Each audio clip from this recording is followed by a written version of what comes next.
Take a look behind the curtain with a real whistleblower and American patriot. Prepare to embrace the uncomfortable truth because this program has no time for comforting lies. Here is civil liberties enthusiast, Second Amendment defender, and recovering FBI agent Kyle Seraphin.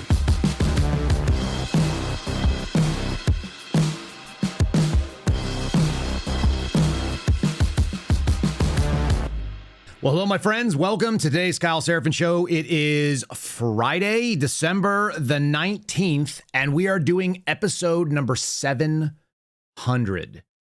That seems like a lot. It feels like a lot. I feel like I've been doing this for a while. I forget that I had a whole life before all of that. And I also had some friends before all that, but a lot of them disappeared, it turns out, especially if they work for the FBI. Luckily, I've had some other friends step into their places, and one of those people is a guy named Steve Friend, who will be joining us for the return of Friendly Friday.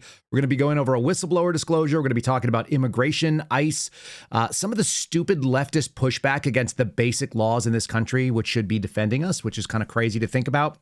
We've got a judge in Milwaukee who's found guilty of obstructing the federal investigations. Turns out you can't do that kind of stuff. And I think that we're going to drop some news on you about the Brown shooter, the MIT shooter found dead last night, which didn't hear that. Now you have.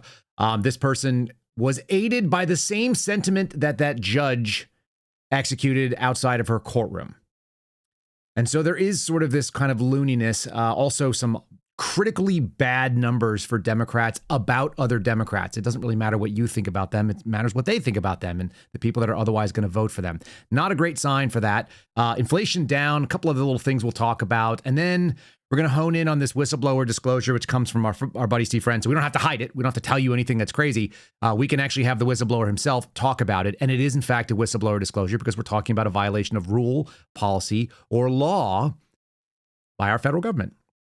So what's new? Nothing. Nothing is new under the sun. All right, so we're going to do that, and we're going to do some fun things as we wait. A little veiled threat from our friends at the Bongino Army coming in, and Jim Verde, the one-time guest of our program, and generally a nice guy, decided that he was going to put something out on social media, which is kind of ugly.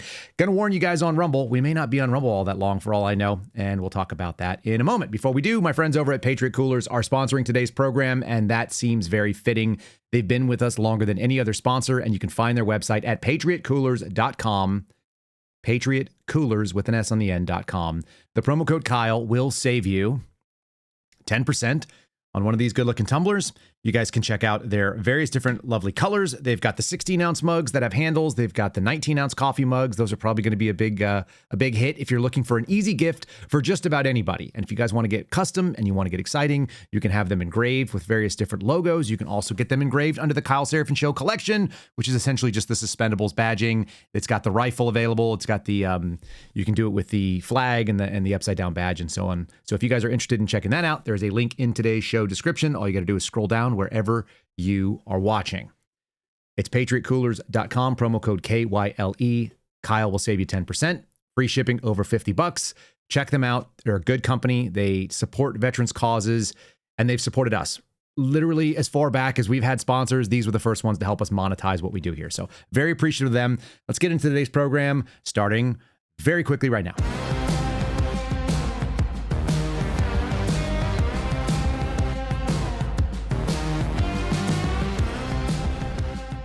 Okay, a lot of ground to cover, a lot of video clips to play with. Quick kind of discussion on the Rumble thing. I'll have Steve come on and talk about it and let him interpret and see what he thinks as well. But essentially, there was a claim that by posting a meme of Dan Bongino on social media, where he vanquishes foes on the regular, but also blocks anybody that says something that's not nice, that they're going to handle it. And I'll let you guys decide as an audience what that means. But I think there's a decent chance that Rumble decides to come after us. Until they do, we're going to be bringing Steve Friend on this program. And there it is. That's the walkout music. Good morning, Mr. Steve Friend. Good morning, my good friend, Kyle Seraphin, podcasting extraordinary sensation. Congratulations on episode number 700. My question to you, sir, is it possible you've spent more time behind that microphone over these 700 episodes than Dan Bongino spent as a deputy director of the FBI? Oh, 100%. Yeah, I think so. No, I think that's actually 100% true. And, what can you do with that? Morris gave up a big nugget. That is a big nugget right there, Steve. Yeah, it's not a good sign when you've not even outlasted your own probation period. You didn't last as long as a CHS admonishment. What other things are about a year? Most people that were in the military have deployed longer than Dan Bongino showed up to Washington, D.C., and they gave a lot less tears for doing it. I accrued more sick time than Dan Bongino actually sat in that office. That's probably true, too. All right, buddy. You just got unceremoniously booted to the curb. Did you ever really believe that you were going back, just so you could share people what the private conversations we had looked like? No. I mean, I knew it was a fait accompli. The only question was how long it was going to be and how retarded they were going to be in their efforts to bring about my ultimate demise and removal from their operation there. And true to form, they kind of effed up on the process and the procedure, which is now in the hands of Thomas Massie to find out just exactly what they did. And look, on a personal note, they really, really messed up because they made my wife upset.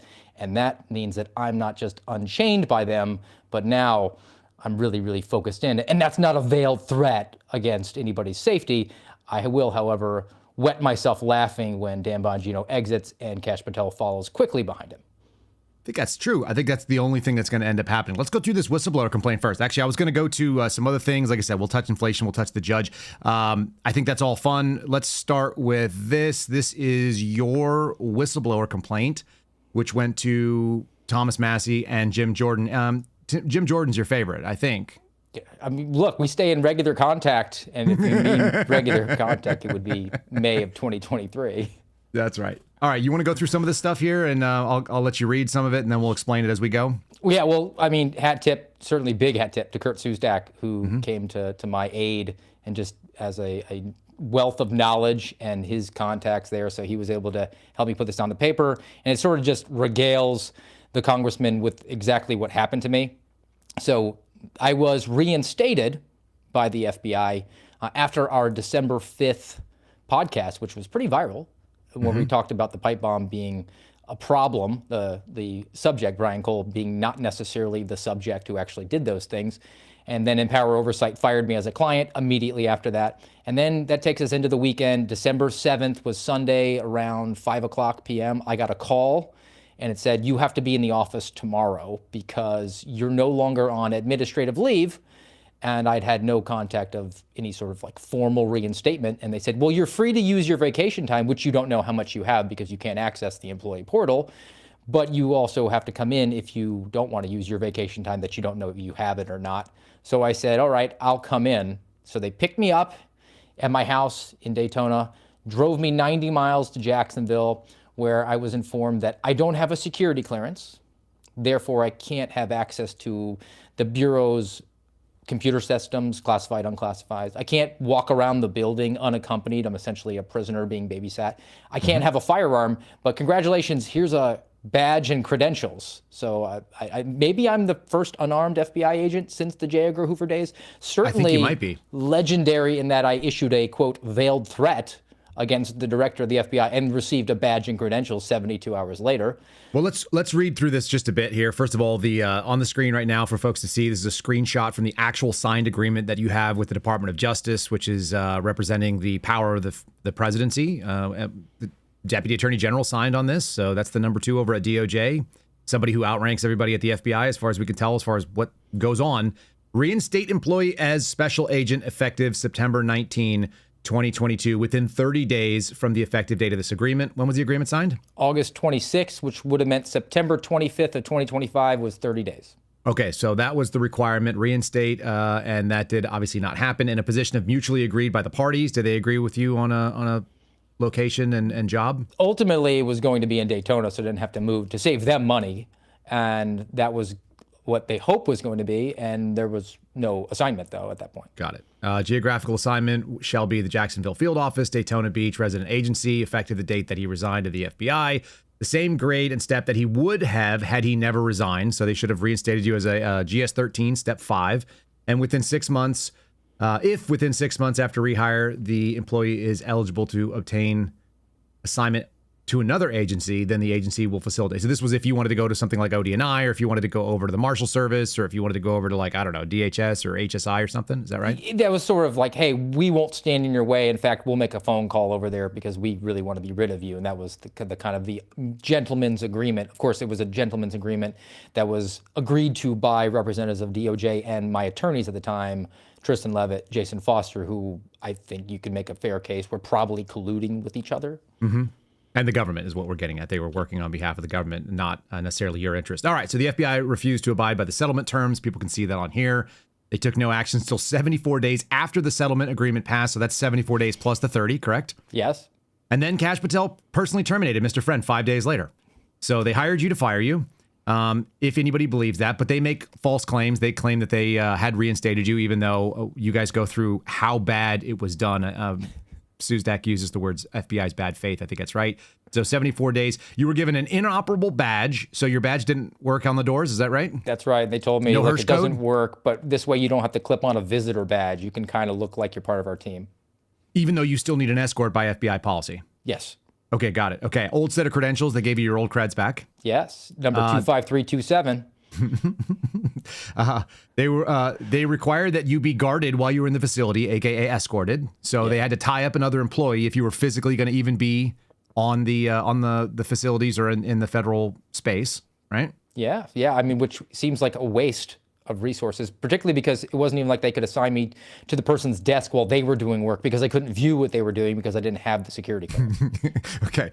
I like this. They brought you back from admin duties or admin leave, but they didn't have any work for you to do and they didn't have any duties for you to be assigned to. Nothing. I mean, they brought you back and said, use your own leave. Yeah, they said eventually that I had over 400 hours of vacation time that had to be used in the next 12 months. So they suggested I liberally apply it. Because you had 3 months worth of that. Okay, provided you no service weapon, which FBI agents are required to carry on duty. That's obvious, and I don't think you can do the duty without it. I don't think there's the so-called rubber gun squad, but nobody actually gives you a rubber gun. If you get pulled, then you get moved to some admin duties. I don't think you're listed in the only special employee agent. who wears a badge and no gun is the director of the FBI. Well, he carries a gun too, let's be real. All right, so they refused to give you access to classified or unclassified terminals. They didn't even give you a cell phone so they could communicate with you. That's pretty funny because the cell phone also has FBI low-side access or unclassified access, right? Yes. They did give you a car with police sirens, radio, so you had access to the encrypted comms that the FBI has on their operations side. You had sirens for emergency movement, and you had a car, but not a gas card to fill up the car. Can you talk about this? Because I'm going to go through it. I just want people to understand how stupid this thing is. They couldn't issue me the travel card, the credit card that we're all required to have that you can use for fueling up your vehicle. You just go to the local Stop and Rob and use the government card. So that would have necessitated me doing a couple of things. I could have used my own personal money and asked for reimbursement, which is actually a violation of policy. So that was kind of off the table. It's literally in the letter here that if you use personal money, that it's a violation of federal regulations for federal employees. You can't use their own money. Since the fuel money comes from the same bucket that you could just ask another agent to go out there and, hey, can I use your card? Can you just swipe the card for me? That's a violation of policy. So that left me with the only alternative, which was to drive 180 miles round trip to have the auto mechanics fuel up my car in Jacksonville. So a 360-mile round trip was required for you to fill up your tank, which 90 probably... each way, so 180. Okay, got it. 180 is the round trip. Got it. And they okay, gave me enough. a 2019 Sonata with a cracked windshield. That seems fine. I don't know what the heck you're complaining about on that one. The FBI violated the terms of agreement. They didn't reinstate your security clearance, which was actually, there's no caveat on there. They were just supposed to give it back, period. Which is kind of interesting because I got fired before they reinstated it, which would mean they have to reinstate my security clearance after having fired me. Okay, but here's the fun thing for those people who are paying attention to how this works. And this actually may be something kind of groundbreaking for the litigation end of it. A lot of people have been removed from the FBI or other security agencies. So if you're just generally speaking an intel agency employee, they can pull your security clearance for any reason at any time. And they defend themselves with this 1980s court decision called Navy versus Egan. That's what they cited in my case, in your case, in Garrett's case, and everything else. We can pull this away. But this is not a Navy versus Egan thing. They actually are contractually obligated to give you. This is outside of any sort of ability to grant or not grant. This is a contractual obligation that the federal government voluntarily entered into. And then they've they failed on it. So this is just a civil matter. It has nothing to do with federal employment law. I think that's really interesting, and I think it actually is going to be very interesting for people who are looking at this case. A judge is going to have to look at it and go like, well, you can argue Navy v. Egan, but who cares? You would have had to reinstate it and then given no reason in taking it, but they didn't do that, as far as we know. Just so damn thirsty in order to have that moment. Okay, let's get to the monetary part of it too, because this is not a small amount of money they owed you. To make matters worse, the FBI refused to pay you your back pay. Has any FBI whistleblower in those 10 people that we know about, other than Marcus Allen, who I guess was in the 10, even though he was a year prior, that was under Ray. So Cash claimed credit for some Ray FBI stuff. As status quo for him. He's taking credit for all those arrests nowadays. That's right. Fair enough. 450 grand, give or take, maybe more. There's another mention here of another $60,000, 61,000 and as a lump sum. Is that for damages and stuff? So the 61,000 was essentially, they said, well, that'll be damages. It's what you had to come out of pocket to pay for your medical insurance over the last 3.5 years. Got it. So they're supposed to back pay you for your med. That amount actually did hit my bank account. Oh, good. Yeah. They haven't I did have that left going for me, which was good. But no back pay, no medical insurance. They actually told me my medical insurance wasn't set up. And then they said, well, we think it is, and we'll leave it up to you to contact somebody. And then ultimately, when they wound up giving me my summary termination letter signed by Cash himself, because he was so damn thirsty to do it, he couldn't order an HR person to do it now, which will be interesting if he gets subpoenaed at some point.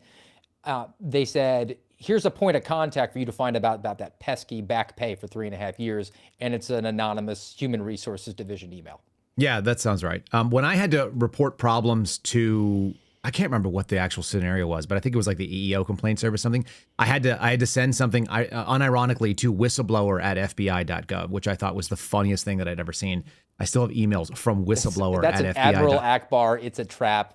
I mean, to the level of sophistication you would expect from the FBI, which it's a funny aside, but it's worth throwing out there. When I had to drive back from Tampa to meet the boss on Saturday, I might add, he called me early in the morning on Saturday. I'm kind of jumping ahead in the story, but it's worth it for this story alone. Sure. And I met him at the door.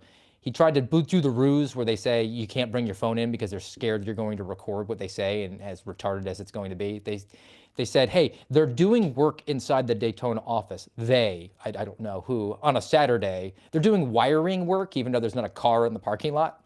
So you can't bring your phone in. So you'll have to leave it out here. And I looked at him and I said, I know you're bringing me in there to fire me right now. Can you just hold on a sec while I call my wife and tell her that I won't have my phone on me? And he looked at me like jaw agape, like, how did you possibly see through this ruse? How did you see through their ruse, Steve? How could you know what they were doing? A KG veteran, had been through it 2 times now. Turns out. It's funny. I had a similar scenario this week, which has almost gone to the wayside with all the other crazy things that are going on. But I got a request for an interview that was clearly going to be a hit piece, and these people don't seem to realize that, like, we know what they're doing. And you're not going to put us on our heels with our own story we know more about.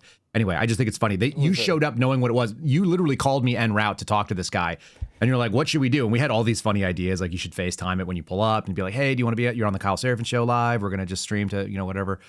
So we had a bunch of funny ideas, and you ended up just confronting him personally, which I think is fine. It wasn't his fault, but yeah, no, and it is offensive. I don't think anybody in the Jacksonville division was in on some sort of scheme. They were actually in good faith trying to break a logjam and bring me in to work there and interview potential applicants to become special agents for the FBI, which would have been really fun to do at recruiting events. It would have been something, wouldn't it? Why are your numbers so low? I don't know. I'm honest. What can I say? I just tell people that this is a stupid job and I don't like it. All right, so here's the rest of this agreement. This is the other funny thing. They made you like random amounts. They paid you things that were not obvious what they were, and they couldn't have been your salary, is what Kurt argues in this piece, which makes sense to me that you can kind of guess what the salary was. I think you and I looked at it and decided it wasn't even close. Yes. Yeah. I mean, and they were kind of at the intervals that you would be getting salary. But I couldn't look into the National Finance Center, the Employee Payroll Portal, the EPP, whatever it stands for, to look at your pay stub to assure that it was actually a salary. It might have been reflective of interest because they do owe me interest on all the back pay and failures to contribute to my retirement and the growth in the retirement, all those sorts of things, which I'm very mega Doppler sure will be computed 100% accurately or not, because Marcus Allen still got the wrong amount. Mega Doppler is like a Steve Friend term for your super serial. Is that right? Yeah. I mean, I like to use Mega Doppler MAGA nowadays because government-run healthcare is based. Sure. All right. They also did something fun, which I think we talked about here, and I may or may not have referred to a reporter at the New York Post as an attention whore or an access whore, which I think is exactly what that person is. Caitlin, whatever her name is, Dornbros. Yeah, she texted me Friday. Well, let's read Kurt's thing, and then you get the backstory on it. The FBI demonstrated bad faith by leaking a story to the press that it was firing Mr. Friend on Friday, December 12th. Mr. Friend was contacted by New York Post reporter. There she is, Caitlin Dornbros, who requested comment on a news story she was writing that he was being terminated, only to find out that he had not actually been terminated yet. And so the next day, he actually was summoned to the office and terminated, as he just told you about. And the termination letter was signed by the FBI director himself. The FBI was required to expunge and rescind all records related to any claim concerning misconduct or poor performance as part of the agreement. Unless you think otherwise, there it is on the screen in black and white. 4 weeks effective this agreement. Rescind and expunge the employee's removal and all related records concerning misconduct or poor performance, which we basically had them agree that it was retaliatory. That's why they did it. And then she's writing a story on this thing. Apparently, she also just quoted your book to you. Yeah, I would say in Caitlin's defense, she might have just gone to the book that I wrote and fully published with the full transcript of everything that Dan Bongino provided a blurb for. So maybe he should have read the book before he or one of his other associates contacted Caitlin Dornbros and had her reach out to me the night before they actually fired me, because right before she reached out to me, the assistant special agent in charge called and said, hey, can you come in and sign some paperwork? I know it's 5:30 on a Friday night, and conveniently nobody will be at the office right now. And I said, no, I'm multiple hours away. And in his defense, he said, okay, he didn't know actually what was in the packet. And he said, all right, well, just come in on Monday. Well, maybe he thought he was going to fire me on Monday. And unfortunately for him, they had already alerted Caitlin Dornbros at New York Post. So then at 7:30 a.m. on Saturday morning is when I got the call. You need to come into the office. In fact, if you want, you can go to the Tampa office to get this. We can fire you from anywhere, Steve. It's a sealed document that I had no idea. I think you blew it. I'm just going to tell you, I think you blew it. You should have made them come to your house and get the car themselves, because that would have been more interesting. That would have deprived me of the super awkward drive home, where you guys were blowing up my phone saying, like, proof of life, Steve, proof of life. You're just sitting there looking at this guy who's just like a hatchet man for a regime that he knows is wrong, and make him understand what a good American he is doing these things. That is kind of fun. Special agent in charge of Jacksonville and the assistant special agent in charge. They drove me to my house. I got out. The ASAC, who had been the point of contact, kind of came out and said, hey, I was really looking forward to working with you. I'm sorry things worked out this way. And my response to him was, look, I don't take anything personal, and you shouldn't either, because things are going to get really bad for you. And he said, okay, and got back in the vehicle. Yeah, roger that. I like having a phone call with my wife on the way home on one of those things, because I had a similar one with my two former bosses. And it's like, hey, honey, yeah, can you go into the hall closet? Will you grab the body armor that's out there, the green, the FBI one? Will you just throw that shit out in the street? Because it doesn't need to be on our property anymore. That's not our problem. Put it I've already signed it over. I'm no longer scarecrow. responsible for it. I already signed documents someone else's. I'm sure it'll be there somewhere. And yeah, she did put it on the mailbox, and then the wind knocked it out into the street. So as we drove up, it's like literally in the middle of the street, just hanging out there like a tumbleweed. Style, it's a freaking tumbleweed. All right. So Steve, that all sucks. That's a bummer. In so much as I think it's sad that we're talking about people that are petty, vindictive, they don't have any sense of honor, and they didn't enter into this agreement in any meaningful way. And that's the world we're living in right now. So when we sit here and we take craps on the people that actually run at the FBI, it is personal for us. But what that shows is that if they can't be honorable in the dark quietly with a signed agreement that they came to voluntarily with you, just another American citizen who was a federal employee who they touted as doing the right thing, how on earth should the American people look at these guys and be like, I trust this idiot who I don't know in this parasocial relationship I have? Like, how can anybody sit there and hold them to any sort of level of scrutiny where you're like, yeah, they're going to do what's best for me. They don't even know you. They actually knew Steve Friend, guys. Sure. And, I mean, I had conversations with both the number 1 and the number 2A, right? He's the co-deputy director, because he's killing it so bad. They had to bring another person to be his co-deputy director. That's right. We had personal relationship with them, conversations with them.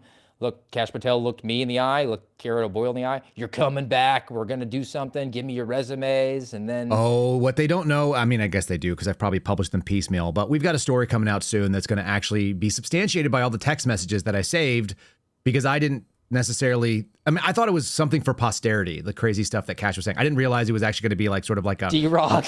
like D-Rog at some point on his character, but there you go. Okay, so this is on the screen. You want to read one of these things? This is from April 23 of this year. That's 5 weeks into Dan Bongino's term. Look, you were just either clairvoyant or just a hater, but either way, correct. They are cooked. Dan will be out before the end of the year. Cash by midterms or after Trump is done, hard to say. He doesn't finish his term, obviously. They blew the opportunity all over but the crying. The window to be successful was narrow, and it was basically closed after Dan swore in crying shame. And how did I know that? How did I know that this was over even when Dan showed up? What happened to you that is real specific? And people are not going to hear this anywhere else because nobody else has this intel. You had a little conversation before Dan went to D.C., yeah? Yeah, I did. And look, I was not in contact with him like you were when you guys were in good relationship with each other. You had the fallout over the Mar-a-Lago raid because Julie Kelly said that there was a threat to kill Donald Trump who wasn't there, and Dan Bongino backed her up. Biden donor Julie Kelly, the great Julie Kelly. So anyway, he actually sent me a private message on X and asked to get in contact. I gave him my number. He called me on a Sunday, March 1st. He swore in March 17th. He'd already been named as the deputy director, and he was very candid, and I think was being truthful with me. And he apologized for how things had gone with you, and said, "Look, I just have a relationship with Julie Kelly, and I just want to move beyond that. I know I'm going into a really tough situation over at the FBI because they're going to be talking past me. They're these deep state kind of guys. It's a viper's nest. I know nothing about you other than that you are a truth teller. You'll be the guy that taps me on the thigh and calls BS. And I'm inviting you to be a member of my staff." And he also asked me, it's almost like there'd be like a phone record of this happening and some text messages following up afterwards. I mean, I may have preserved them posterity. Not D-Rog, but right. Yeah, that might actually exist. And I said I accepted that offer and actually honored his other request, which was to not make it public because he didn't want to create a firestorm before he brought me in, because that would be a smash hit. And I kept it quiet till right about the last few days when I guess I could stop waiting on him to call me. That was March 1st, and he swore in March 17th. And apparently, according to some media sources that have talked to me, said he was fighting to get me in, even though he didn't call me again. Yeah, nobody believes that. And neither does this guy. This is Tucker Carlson. Tucker Carlson, a huge voice, obviously, on the political right, and somebody that says things that I agree with and things that I don't agree with. But what I do know about Tucker Carlson is that he's very bright, and he has a penetrating intellect when it comes to these things. Anybody who can stand up and speak extemporaneously in a charismatic manner for an hour, that's a special kind of guy. And he doesn't do it like the Donald Trump thing where it's all based on braggadocious and charisma. It's kind of based on this weird Tucker thing where he even has like some really unlikable, his laugh is highly unlikable. Off-putting. Yeah. It really is. And he still is great. And whenever I hear Tucker speak, I want to hear what he has to say, which is why he was so big for as long as he was.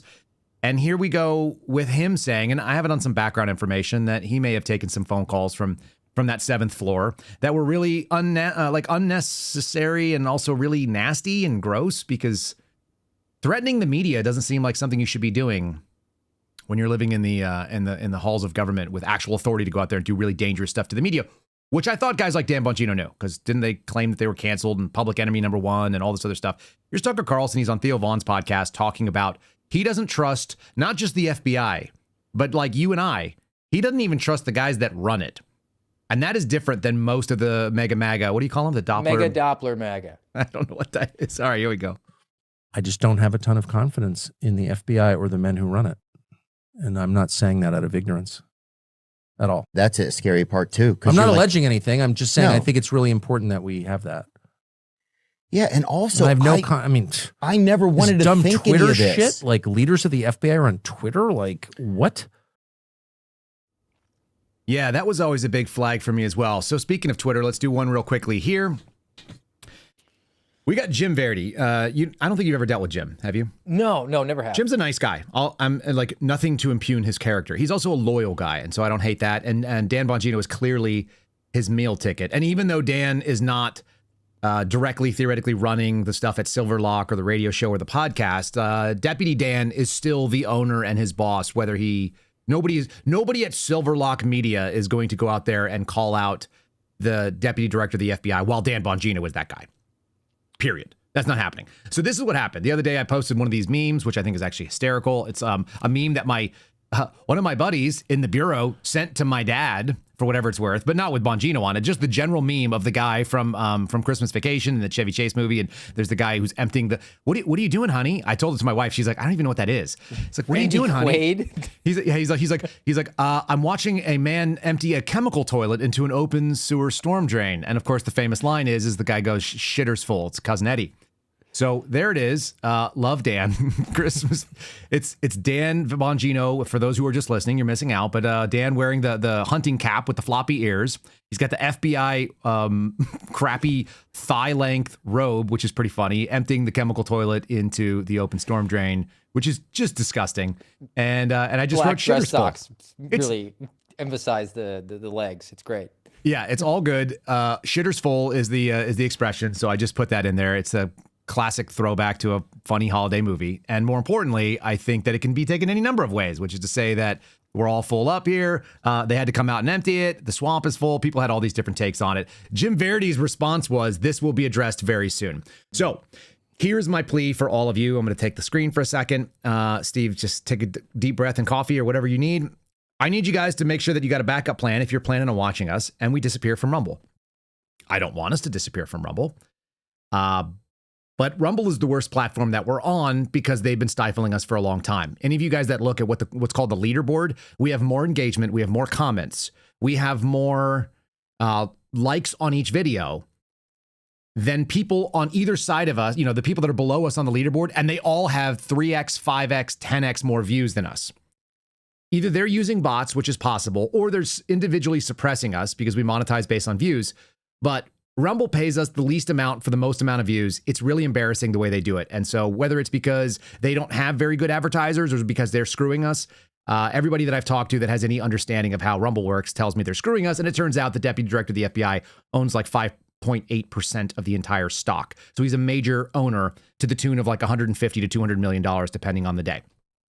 So please like the video. If you're watching on Rumble, that's fine. If you're in the Rumble chat, you guys are the best. You guys made this show what it is. But I want you to have a backup plan on either YouTube or Spotify or whatever it is you might come see us, because that's where we're, one, going to make money on it. But more importantly, it's where we're going to continue to be able to broadcast. And I'm not confident based on these messages and some of the stuff I've heard. So like the video, subscribe to the channel, subscribe to a backup channel too, if you don't mind. I'd love it if you were over on YouTube, or you can always join us on Spotify. We should have way more followers over there because we have more listeners than we have followers. So KyleSeraphinShow.com is an easy way to share it with a friend. And then you can go out there and also follow us. So make sure you subscribe. And I love seeing the comments. You guys can make funny names up and all that kind of stuff. I respond to a lot of the comments. It's way easier to respond to comments on Spotify and easier to do it on YouTube because they're both app-based. That's not the case for Rumble. Anyway, like the videos wherever you're at. Share the show if you guys would. The story of Steve Friend and sort of the grossness that's gone on with him, I think is important. We're going to have more stuff on it, but that's kind of what I wanted to make sure people understood. That I've got no faith in the good faith actions. And if somebody claims that we're there for free speech, unless you hurt our feelings. That's kind of the impression I got. If you hurt my feelings, then we might do something that's not so free. Freedom of speech, but not of reach, and maybe not even that at all.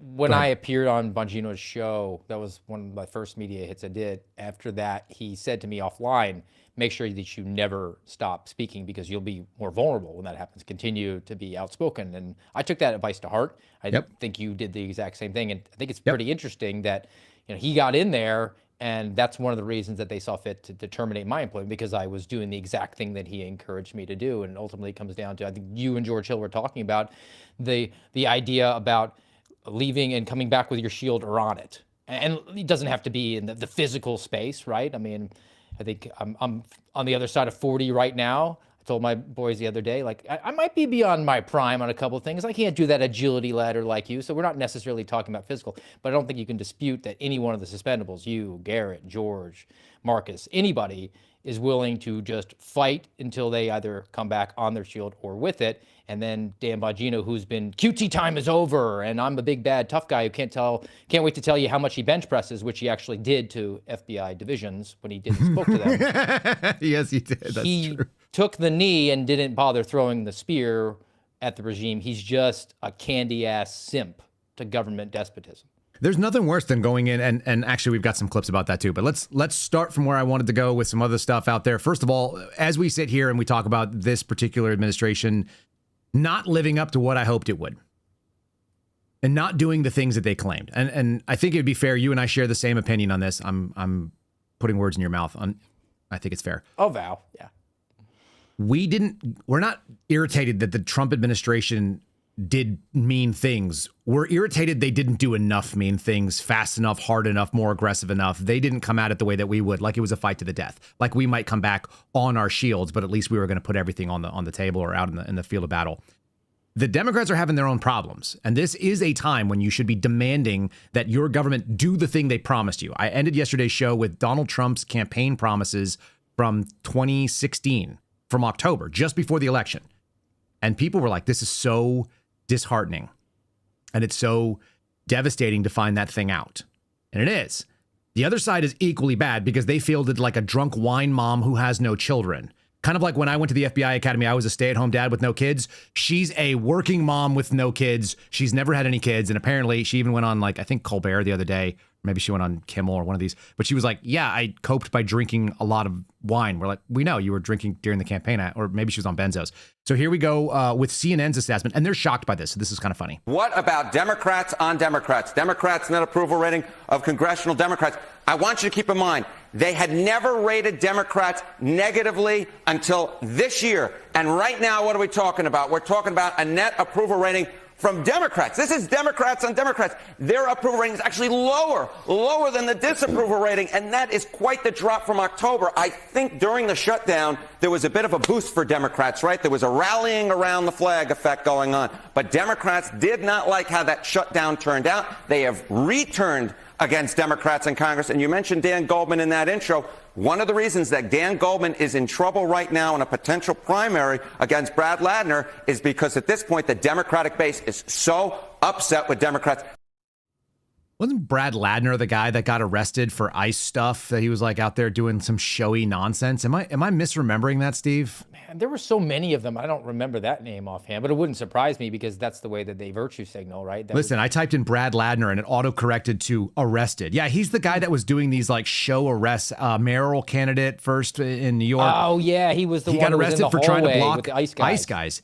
Yeah, I mean, so there's that sentiment. There's two things that I want to talk about on that, and I forgot that Brad Ladner was mentioned in this at the end of that little clip there. So part one is that they are falling on themselves, and you got garbage people like Dan Goldman, who you got to face down face to face in a room and see what a smarmy kind of smug rich turd that guy is, and then you go out there and see that they're even struggling with those people holding offices in places like New York. You're going to put even like more leftist people in, so they got problems. I found like this was really funny. CNN is so excited, and they haven't changed any. I actually do think, okay, so let me just go to this. I think YouTube has changed because I've been watching it change. Now, it doesn't mean that they won't pivot back on us, but I'm seeing our chat go like, I hate YouTube. Like, oh, they're not for free speech. It's like, well, they're letting us grow and Rumble's not. We've picked up 10x the followers on YouTube since this administration has come in. That's one of the things that the administration should get credit for, is that they basically scared the pants off some of these other tech companies, and some of the Bronze Griffin program doesn't seem to have the same clamp down that it did under the Twitter files era and under the Biden era. And so that's actually all good, I think. It doesn't hurt that Andrew Bailey, who picked up the Missouri v. Biden case, is now at the FBI. That doesn't suck, because at least he has awareness of it and he knows what the political win is. But I don't know. I'm seeing the same stuff in the mainstream media, particularly CNN. You want to see something really funny where somebody doesn't, they're trying to downplay what they consider to be a winner. It's just not a winner enough for anybody to get excited. This is an inflation discussion, and I don't think this is relevant to what we're doing here. New numbers on inflation. You can see the annual rate of inflation down a little bit in November. It was at 3% the last time we got a reading. Now it is ticked down, cooling slightly to 2.7%. Let's get right to CNN's Matt Egan for the latest on these numbers. This is below expectations, Matt. That's right, John. Finally, some good news on the number one economic issue, the cost of living. So the government just put out this new report saying that consumer prices were up by 2.7% year over year in November. That is much better than the forecast from economists, which was for 3%. And I was surprised. It was a better number than anyone was expecting. Look, inflation's been very high. It's stayed high. It has not been coming down. But, people were expecting it to be above 3%. It was well below 3%. I mean, I think the president will take this as good news. The investors will think that interest rates will get cut more. So, it was a positive news. There's no other way to spin it. Absolutely. That's pretty funny, right? I think it's really interesting. Well, I mean, to inflation itself, so we're getting fatter just at a slower rate. I mean, let's be honest, whenever inflation is positive, it's meaning that prices are still going up, and the percentage is based on a higher baseline, so it's actually going up by more real numbers, but that's a little bit wonky and nerdy. But go back to the original CNN clip where the Democrats were uber happy in October, and then they were mega Doppler angry in November. And I think it's because they demand, the communists demand that their people do something. People in the communist left get elected to do something. And look, they don't have the majority in the Senate. They don't have the majority in the House. They don't have the White House. So what can they do? Well, they can just throw up roadblocks. And that was what the government shutdown represented to their base. And they said, okay, you're doing the thing. We like that. And then when they didn't do the thing anymore, they got very unhappy with them. You contrast that with the Republicans, who don't get elected to do anything. They get elected to be something and to message and more cowbell, which is why you're going to have them going out there saying, aren't you happy? Things are so great right now, which is kind of Biden-esque, where they were telling us, it's just your imagination that prices are skyrocketing. You've never been better. Hey, newsflash. Well, look at the chart here. So this is the chart that shows you U.S. inflation. This is usinflationcalculator.com. I haven't checked the veracity of it, but this goes with what I recall. These are annual averages. So there were reports that were higher. There were like months that were at 9% inflation and so on. But if you look, the OG Trump administration came in. They came in 2017. So you got basically year on year was the same as the Obama administration prior, and apparently they had a really good year in 2015, where we only lost 0.7% of our savings, which is how I look at these numbers. This is your money being devalued in savings if it's not actually earning, and none of you are getting like 2 and 7 or 6.5% in your savings account. You have to invest at a rate that outpaces this in order to make your dollars not worth less. Just to make them stay static, right? So here you go: 2017 2.1, 18 1.9, 2019 2.3. We're still everything that we're doing in 2025 right now. The average is 2.7, and that's where we just got to with the most recent numbers. 2020, 1.4. That was the end of the first 4 years where they actually kind of like were tamping things down, and still, roughly in the same category. I've got all the numbers here actually going back to 2000. And so we had good numbers in 2002, which was right after 9/11. But the only time that our money actually ever gained value was in 2009, when we had a major correction after the 2008 financial collapse that they had. Isn't that kind of interesting? It's like your money is always losing as long as everybody at the top is still making whatever it is they're doing. I don't know. I just look at this stuff and I just feel like this game is always, it's played out not for us, on our behalf. So anyway, cheering on 2.7% inflation still seems like a loser to me. It's more than what the Fed says they want to do, but they may actually end up cutting interest rates. They're just in a bind. They've got this bind where they can't cut them beyond whatever the bond rates are. So they're actually not just looking at, oh, well, how much is money worth, and how's the jobs market, and how are our people's spending habits. There's all these different things that are being balanced. And when they do it, I don't think we ever win unless you have a major market correction like what happened in 2009. That's like the only time. Literally, this is the only line in this particular little chart here that you guys can see where the numbers all went down for inflation, where it was negative, where we actually gained ground and our dollar actually became worth more. Which is interesting. If you were to actually deflate the dollar, you would cut into the profit margins of these companies so much that they would have to fire their people, and you would have people who were losing jobs, and jobs would be expected to still pay a high amount because people are boiled frogs at this point. And they would demand to be, I'm not doing my job that pays $100,000 for $60,000, even though that $100,000 isn't really worth what it was in 2008, right, when it was $60,000 buying power. It gets nerdy, and people are kind of like, I took macroeconomics, and this is why people tune out, passed out, and nobody wants to think about it. And all they just want to say is, look at the stock market that is completely inflated by dollars that are not worth the paper that they're printed on, and it's basically 7 companies. Right. And my buddy says, and he's a money guy, we were talking about this the other day, and he was like, I don't think it can go anywhere. Like, we had a generational correction opportunity, and it didn't happen. When that financial collapse happened in 2008, and we started having the bailouts on all these banks, that's when they sold us out, because that should have been the opportunity to course correct. You should have had all these big companies that were over leveraged to the hilt, and they had, fake assets, and they were pumped up and inflated. They should have just crumbled. And then guys like, I don't know, you or me, but even though we didn't have the money, somebody that was entrepreneurial and had a good idea and wanted to go out there and do it, better, faster, stronger, quicker, more efficiently, more profitably, should have had an opportunity to step in. But, this is the model of business looks after itself. My wife and I were having this conversation literally yesterday. She's like, do you realize that they vertically integrated under like the, going all the way back to, I think she was talking about which family was she talking about? One of the robber baron families, basically vertically integrated all their oil. And then they just outpriced everybody. They went from 50 cents a gallon down to like 8 cents a gallon for kerosene.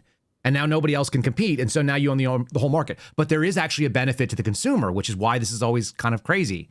There's a benefit to a Walmart existing, even though it puts all the mom and pops out of business, because now you can afford things you couldn't previously afford because they buy it at bulk. And so they can pass that along. They just devastate the soul of the American sort of spirit and, the mom and pop kind of flavor of whatever town you lived in. So you get like a better quality of living, but the cost of it is that you live in a big box retail store that's just, now it's just a slapped up, sloppy house built by illegals. I'm confident the place I'm living in was built by illegals. They don't even have a main breaker on my electrical box, Steve, which is a code violation going back to the 80s. So what do they That's care? exactly it. There's just no pride. And so anyway, this is not an easy problem to correct, but I do think it's funny when Democrats are confused about it. They're like, oh my God, like some things are working. Who knew? Who knew that you could turn down inflation from 9% from the previous guy? So it's not a total loss. I just feel like they didn't do the U-turn. Again, this is foot off the gas, not brake and hard crank on the wheel. Yeah, I mean, this is coming in at the end of the year and saying, hey, look, I put on 20 pounds this year, so I'm going to hit the gym hard January 1st. And then you have Quitter's Day, early February, and then you But if you lost 15, then you celebrate it. Yeah. You're only 5 pounds up from where you were when you wanted to be, but you still consider a win. Not even actually losing the weight. You're like, you go from 200 to 220 in 1 year, and the next year you're at 230, and you're like, wow, I cut my inflation by 50%. You're That's welcome. Right. Right. I'm not getting as fat as fast. That's how people should think about it. Let's talk about something that has clearly been going on. And I think this that guy who was the Harvard professor kind of segues into it. I don't think anybody knows this. There's two stories that are going to be related to each other. To me, this is the story of, what's this woman's name? Hannah Dugan. She's the dour looking blonde lady that kind of has a mannish face. And she's kind of like, looks like an angry, chubby lib judge. Do you remember this story? Unfortunate face. But she's unfortunate. Yeah. So the jury just found that she was guilty of obstruction, but she was acquitted on her concealing of an individual to prevent an arrest. So they gave her kind of a 50-50. This is coming from NBC News. So we'll pull up their article here. Again, they've got this great drawing of her, which is nice. And they have graduation pictures of illegal aliens, but they had to go with the illustration for her. With the illustration of the judge, yeah. So the jury found her. She was accused of helping a Mexican immigrant, aka illegal alien, dodge federal immigration and authorities. She was guilty of obstruction on Thursday, which was a victory for Donald Trump as he continued his sweeping immigration crackdown across the country. I would call this like sort of the weird leftist mental illness that continues to thwart the ability of people to think clearly. And the story at Brown University, which I teased out here, that we've got a dead shooter on that scenario, we now can talk about that in a way that I think people should know. And illegal immigration comes into play, okay? They've actually shut down an entire program based on that guy and finding out what he did because he was part of the diversity lottery. All right, so they charged her with obstruction, which was a felony, and she was convicted, concealing an individual to prevent arrest, a misdemeanor. She was acquitted of that part, but she faces up to 5 years in prison on the obstruction account. I don't think that will probably happen, but you never know. I feel like the judges take care of their own, right? Yeah, I think the sentencing will probably be something like, you have to do some community service. So according to the court filings and FBI affidavit, the federal grand jury indictment, immigration authorities traveled to Milwaukee County and to the courthouse on April the 18th, learning that a 31-year-old, a guy named Eduardo Flores Ruiz, that sounds familiar, re-entered the country illegally and was scheduled to appear before Dugan in a hearing for a state battery case, because I think it was like his third or fourth, like beat up his old lady kind of scenario. And so she decided she wanted to make sure that he didn't get grabbed by the feds so he could continue to beat up ladies in the United States. That's a lovely thought. Maybe she does have, hold on, let me put her back on the screen. She does have kind of that not really afraid of a punch face. Should we not talk about that? Does that mean? She looks like a tough Northern lady. That's compliment. That's a backhanded compliment. A hardy woman. She left the courtroom to confront the ICE agents, falsely telling them their administrative warrant for Flores Ruiz was not sufficient grounds to arrest him, and directed him to go to the Chief Justice office. So they sent the agents away, but they had more than one guy on the team. So 2 guys went in to go talk to the Chief Judge's office. A couple others were staying in wait. We've probably seen the videos. And then they eventually follow. And then this guy actually decided to bolt from the courthouse. He came sneaking out of a side door, and she kind of escorted him away. So they called it obstruction, if nothing else. Really, really a bad choice. Again, protecting kind of the worst people. And that's going to take us to what goes on at Brown. I think you got the scoop on this. Did you go on Jesse Waters last night to talk about Brown? I did. What was that all about? I wasn't what are you sure. doing? You want to tell people how dumb it is to go on Fox News and why we don't want to do it anymore? Yes. I mean, I'm going to have to make that a pretty firm policy. But I just told Newsmax, and I know that I was telling Garrett O'Boyle that personally, and he was like, I just heard you tell me that on Spotify 45 minutes ago when I ran out to go get some diapers. It's funny. Producers reached out, hey, can you appear on the show? And my first thing is, about what? Thinking, all right, this is Fox News. They might be running some cover for the co-deputy director. And they said, right? well, it's for the Brown shooting. And I said, okay, good faith, I'll come on. And then they hooked me up. And I sat there for 58 minutes in silence and watched just video only as 6 retired FBI agents went to comment on the exact same thing. And in the final 2 minutes of the show, in my ear, they said, what can you actually talk about? And I suggested I could talk about the tactics of the team that was going into the storage facility. They said, oh, that's perfect. And they tossed me on. Give us slop. Hold on. They wanted you to give slop, Steve. I don't even have a slop. I might put a slop on top of you whenever you say something. Yeah, that's what Fox is. It's like, what can you add? We're about to sell some pocket catheters. You got anything to get us to the break?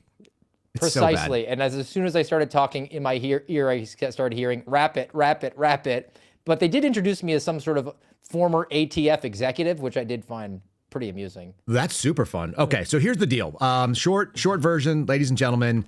The Brown shooter was found to be a legal alien who came here through a diversity lottery, which has been shut down by Kristi Noem. I think I actually have that story too. Stand by. Seems like something I would have, or not. But there it is. Okay, so we've got this story here, which is going to kind of give some background on what's going on. And it also plays in, so immigration, illegal, and legal play into the story of the Brown shooter. The suspect in the killing was this killed Brown University students ×2, injured, I think, 8 or 9 others. 8 actually shot, and 1 hit with Spall was this last story I caught. And then this MIT professor as well came to the United States in 2017, under Trump, got a green card from the Visa lottery program, which is like you win the lottery from Shitstanistan or a country that nobody cares about, and suddenly here, I guess he was from Portugal. I don't know why they're getting. I don't know why that happens. What'd you say? Durga. It's usually Durkas. It's not in this case. Kristi Noem said she are now going to pause it. She's called USCIS, which is a DHS entity, to pause the program in that after the incident, and it gives about 50,000 people a year a completely random lottery choice to join the United States government or join the American people in America with a visa, and they're from countries with low rates of immigration. Because what we want to do is find people that don't want to come here and have low rates, and then just incentivize them randomly to pop in. So that's all really weird. Let's cover the story, because the crazy thing that we found out, and this, you and I found this out through various different sources. I got people in Boston. Shoot, my Quantico roommate's been in Boston for almost 10 years now. Apparently, Brown University is so pro illegal immigration, just like this judge, this Hannah Dugan, that they turned off their security camera footage on the outside chance that ICE might come in and look for one of their students.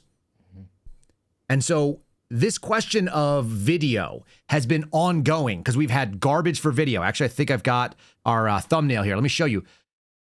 On the left, people, is the images from Ring Cam, which is garbage. On the right, where they actually finally ID'd this guy, it comes from surveillance video from a rental car, because the college didn't have any. So these are kind of the progression of who the guy was, what the story was, what the press conference looked like. These things are a clown show now, and they're getting weirder and weirder. So I've got this like compilation of things kind of going off the rails. We're going to go to a CBS kind of, this is a DOJ official who's actually briefing on what do we know and how did it happen? And you'll notice they don't actually have anything nice to say about the university. The car that he had used to not only drive to Rhode Island, but then back to Boston. And then there was the security footage that captured him within a half mile of the professor's residence in Brookline. And there is a video footage of him entering an apartment building in the location of the professor's apartment. And then later that evening, he is seen about an hour later entering the storage unit wearing the same clothes that he had been seen wearing right after the murder. So you have an extensive video canvas as part of this investigation. That leaves you no doubt. This is the evidence we have right now.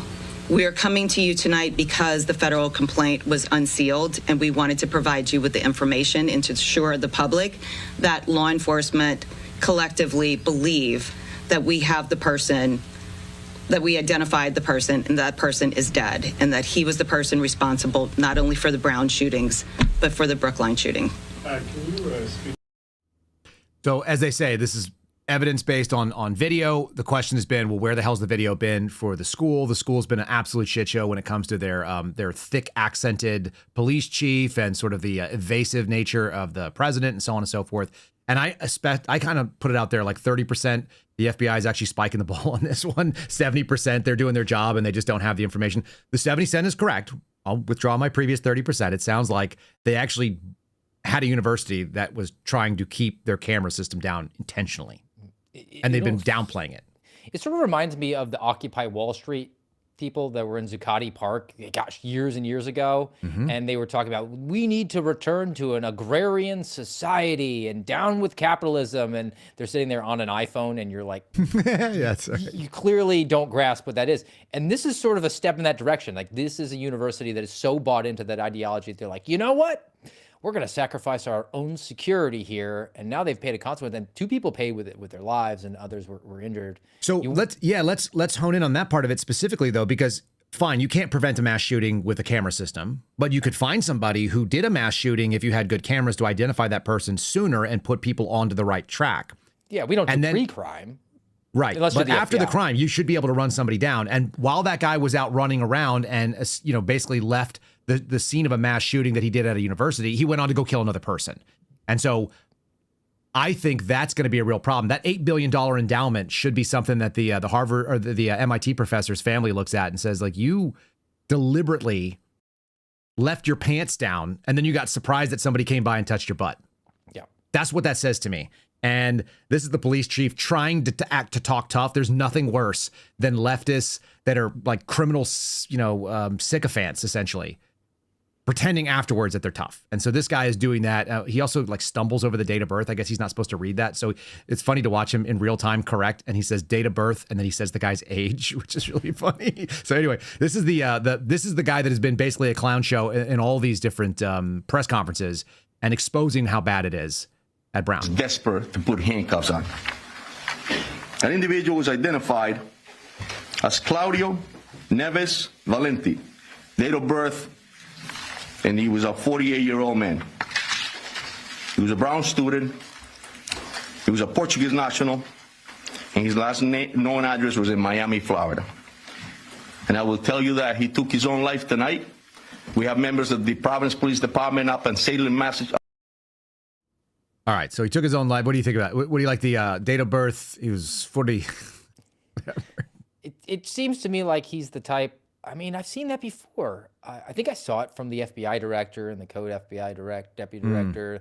I've been briefed on this, every jot, tittle, and nugget and tindril, but they didn't actually read the case file. So then he's actually looking down at it. He's doing it live. Yeah, that's not a good thing to do live if you're not a do it live. Burgundy style is never. You and I can do it live. That guy can't do it live. The president of the university got out there and she decided to give an update on kind of his background. This was personal as far as we can tell, by the way. Behind the scenes sources saying the same things. I touched base with some major media outlets and they had the same sort of information coming from their law enforcement sources. I actually did hear somebody on that Fox hit that you were doing, by the way, on Fox. And this guy's like, yeah, my law enforcement sources have said that this, and the law enforcement, he must have said the word law enforcement sources 15 times in a 2-minute hit. He was like the female version of FBI Barbie, Nikki Parker, except I guess he was equally not good looking. This lady is going to go out and tell you that this was, in fact, personal. This is a personal grievance. This is all that we could tell. There was no ideology behind it. This was a guy that was aggrieved, and so they go through the kind of history of where he came from. Would have been nice if they had some camera photos, and they could have matched it against a student database. Yeah. Oops. So Claudia Manuel Neves Valente was enrolled at Brown from the fall of 2000 to the spring of 2001. He was admitted to Brown's graduate school to study in the Master's of Science PhD program in physics, beginning on September 1st, 2000. And he took a leave of absence effective April 2001 before formally withdrawing effective July 31st, 2003. During his time at Brown, Nueves Valente was enrolled only in physics classes. The majority of physics classes at Brown have always been held within the Barris and Hawley classrooms and labs. Now, detailed records indicating where specific courses were held don't extend back to 2001. But we can say that physics classes typically require access to specialized equipment, including demonstration carts that are a fixed asset in some of Barris and Hawley classrooms. So there you go. So they found out that he was one of theirs, and he had a grievance there, and maybe didn't finish one of his degrees or something to that effect, and then decided to go nuts on this. That's the story. Again, that's a plausible story, so we'll just wait until more stuff comes out. And they kept you waiting for 58 minutes to talk about clearing a storage unit. What tactics do you use to clear a storage age? Law enforcement, definitely law enforcement tactics to clear a storage unit. Is that what you just said when you were there?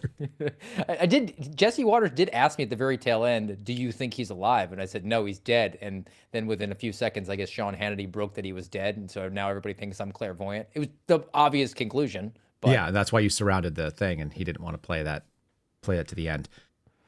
All right, so I got some other clips from those things that were kind of bad and kind of silly. I've got one that I want to skip past. A lot of this news conference was really boring. This one is interesting. This is a reporter taking that president to task. And again, I think the cameras are really central. And this sort of, it's not TDS. What do we call it? This, I'm going to sacrifice my own safety in order to protect people that I don't know and leave the community of $100,000 a year students vulnerable to no law enforcement with good camera system. They said they have 1,200 cameras. Apparently they weren't working.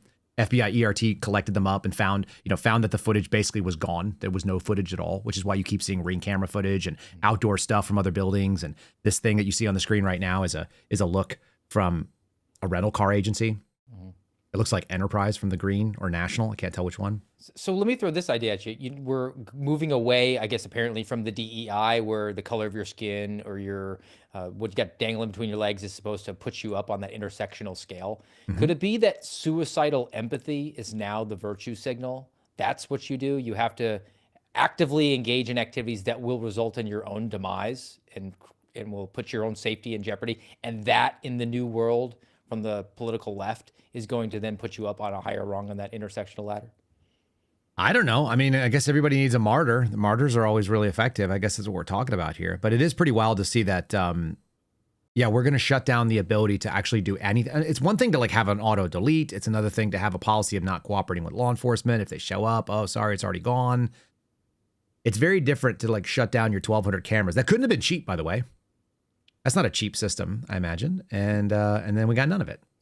So now everybody who wants to rob something from this very rich Ivy League school, who might want to go take some sensitive equipment, or they think that, hey, there's some stuff in the gym, or there's some stuff in the science labs that might be of interest, or whatever cutting edge research they're doing, we can just go jack their hard drives, and nobody will find us unless the FBI steps up and then I kill somebody in another state. I'll just get away with it. I'll just walk off with my fat belly and everything. All I got to do is put on a surgical mask and I'm good to go and I'm gone. That's what we learned from this from Brown, which is wild.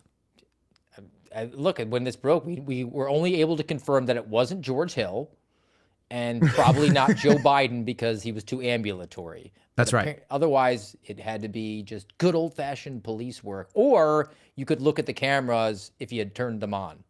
You could do that. That's the fatal flaw of the lock, is you have to close the door first.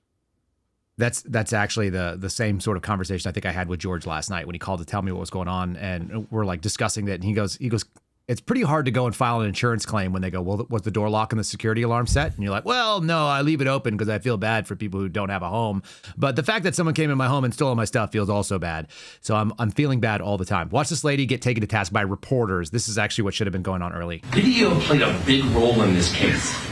The neighbor's video, the rental car video, but not the video from the building that he walked in freely both before when he got in a confrontation and when he came back in and decided to kill people. You didn't have cameras in that building, just say it, so we could get this over. And my next question is, will you put cameras in, will you put the cameras in that building? Will you walk cameras in that building? Yeah, you know, I think we need to look back. We'll look at everything that is done, but I do not think a lack of cameras in that building it had anything to do with what happened there. And listen, Steve, mistakes were made, but it's not our fault. What do you think of that? The answer to the question is like the First of all, the interrogator, like, reporter just killed tell that. me, like Andy Sipowicz beating you with the phone book. Just admit it. And her answer is what every single person does when they're trying to evade, and they answer a question that wasn't asked. He asked, were the cameras on or off? Just admit they were off. Look, the problem wasn't the number of cameras. It was not, obviously, except it totally was the number of cameras. That was a real problem for these people. The other problem may have been the snow angels being done by our, I don't know why they're out there. Like, this is the thing I've been trying to figure out. What were they looking for? And if you didn't have any cameras there, why were you wasting your time putting it? Is this all theater? Because this looks kind of like search warrant theater to me. It's search warrant theater. It provides the talking point, the statistical talking point that the executives want, which is they get up in front of the lectern and say, we devoted this many man hours. Yes. We did all these things. We looked through this many terabytes of data and conducted this many interviews. We're going to lose you in the numbers, and this is the cover for it. I think you're right. I was actually part of that numbers game back in the day when I was part of the Special Operations Group, which is the surveillance teams that the FBI would have. They would just deploy it and they'd be like, we have our top surveillance teams on it. And it's like, it sounds really good. It briefs really good. But like, what was I doing? I was peeing in a bottle and looking at a door that didn't move because some guy lived in the basement and he wasn't doing anything dangerous. But it sounds really good. Like we've contained the threat. We've mobilized 24/7 surveillance and he won't get away from us this time, sir. It's like, okay, but I don't actually have any duty to act. And I remember actually the weirdest version of that, Steve. We're driving in Tampa in your backyard and we're following a guy at 120 miles an hour in the middle of the night. And he's speeding, and he was like a sworn jihadi terrorist guy that had like a big boner for Omar Mateen, the Pulse nightclub shooter. And so he's driving, we thought, to the Pulse nightclub, which is where he ended up going. And then they're like, I get this call from the headquarters unit and the command post. And they're like, Seraphin, your team is speeding towards this thing. And I'm like, And he was like, there are many wealthy neighborhoods. He's voiced threats to wealthy neighborhoods that he will do a murder, whatever it is, like home invasion. And he might want to create an operating base out of one of these neighborhoods. Don't let him do it. And I was like, what authority do I have to stop anybody before they actually commit a crime? Even if he goes into like somebody's yard. I actually, as an FBI agent, have no federal nexus there at all. So we came up with this like BS sort of idea where we were going to basically like bother him and pretend to be neighborhood watch guys and ask him questions about stuff and not claim to be what we were. And do a voluntary street interview if he decided that he pulled into some rich neighborhood and stopped at somebody's house. We were going to be neighborhood watch and run the lights on like our unmarked vehicles. It was a terrible idea. Like there was no legal, but like I know it was briefed after like we've got the tactical surveillance team on him and like, he won't get away from us, sir. He's not going to do it. They also told us he might go to a beach and run people over. In the so don't let him interior do of the that. state of Florida, that's strong. Well, no, when he was out in Tampa. Okay. Yeah, so when he was in Tampa, he drove into Orlando to go do the other one. But yeah, when he was out in Tampa, he was like, he may run to a beach. And if he drives towards a beach, don't let him get on the beach and hit people. We're like, don't let him do the thing. Don't let him do the terrorism. Your job is to stop the terrorism. I'm like, our job is to investigate the terrorism if it happens. And by the way, what are you guys doing on the back end there? Do you have a case to stop this guy? Or, you know, could you just Baker act him, please? Because he was paranoid schizophrenic. Making sure they're in the gold on all those IPM That's it. metrics. And so anyway, I think you're right. I think that this is this search warrant theater that we saw, and they weren't making snow angels. Those were AI videos for those of you. But this is the FBI's ERT. Doesn't look like the A team coming down from Quantico. This looks like the team, or not from Fredericksburg or whatever. This is the B team from the local. They're doing whatever they can do. And, you know, whatever. They're doing the best they could do. But if you didn't have any cameras, you couldn't find this guy anyway. Nothing about that. This is funny. Another reporter also took the police chief to task and was like, why in the hell are homeless people more suspicious of people hanging around that end up shooting people in your building than your cops are? on your campus security? That's a hell of a question, actually. Yes. Why did it take a citizen to notice a suspicious person right next to Brown University and not the police? And also, how long was the vehicle parked where it was? And was it days, hours, minutes? What are we talking It appeared to be days as far as the evidence. Why would a civilian observe that to be suspicious? It's a great point. And I like the fact that you're mentioning that and bringing that up. That's what we should all be doing, right? And it's just personality. Some people are more interested in finding out what others are doing. In this particular case, this person decided that he wanted to, and I'm glad he did. The guy that found out that the shooter was parked there for a while and doing weird stuff was a homeless guy that hung out in the area, and they found it on somebody else's security camera. And he asked a question. He's like, "It's a great question. You're doing a good job with the questions, and we all want to know the answers to those questions too. We didn't ask those questions until you asked those questions, but I like that you asked the questions. Some people are a little bit more suspicious, and so we should probably be interested in who's suspicious." And that homeless guy a job cartoon. application. Yeah. Are you generally speaking sort of suspicious of people? Okay, we can't hire you here to be a Brown security guard, but if you want to be homeless, you can live out here. We It's can our homeless cultivate security you as a blanket. confidential human source because apparently our law enforcement professionals don't make regular rounds and notice things that are out of place because they're too busy deactivating cameras because they want to stand in solidarity against the ICE removal operations. This is so silly, man. I mean, all this stuff makes me it makes me sad that that's where we've reached. That's where we've gotten. We're in the middle of this we're in the middle of just unserious people doing unserious things, and they're telling us that we have to love it, which is what I did the whole episode about slop on. Here's another good one that broke yesterday, and there's some real questions in here. This is written by Daniel Klaidman. He reached out to me after he wrote this piece, and he was like, "Hey, just by the way, I had to cut your quote out of the story for length. It was nothing personal." And I'm like, dude, I don't care if you put my quotes in a story or not. Who do you think you're talking to? Anyway, the story comes from CBS News. This is a legitimate question. Who is Erica Knight, the FBI's so-called cash whisperer? Steve, I know you know a little bit about Erica Knight. Maybe you could share your experience with this. The quick question is who is she? Why is she doing PR for the FBI director? She doesn't work for the FBI except through a contract. And what do we think she gets paid? So I'm going to give you some rope and see what you think. What do you know about Erica? From my awareness, that Erica Knight was a publicist helping Kash Patel and others on their brand. She kind of got into the MAGA Inc. world. Had a chance to meet her when we were down at Mar-a-Lago for the airing of Police State, which was produced by Dan Bongino and featured Kash Patel in there. And then now that Kash Patel is the director of the FBI, he's still really mega Doppler concerned about his reputation and his public image, and he wants to cultivate that. So he's brought Erica Knight in as a quasi-special government employee, meaning that she's being paid by the American taxpayer to focus on his image. And from what I can tell from the outside, she's probably the one who's encouraging him to go out and do puff piece interviews, sit down on a couch like he's a Walmart Great Value yellow tag discount version of Travis and Taylor Swift with his girlfriend, and also post incessantly. I like on Harry. social media. I like Harry and Meghan Markle was the other comparison, which is also pretty funny.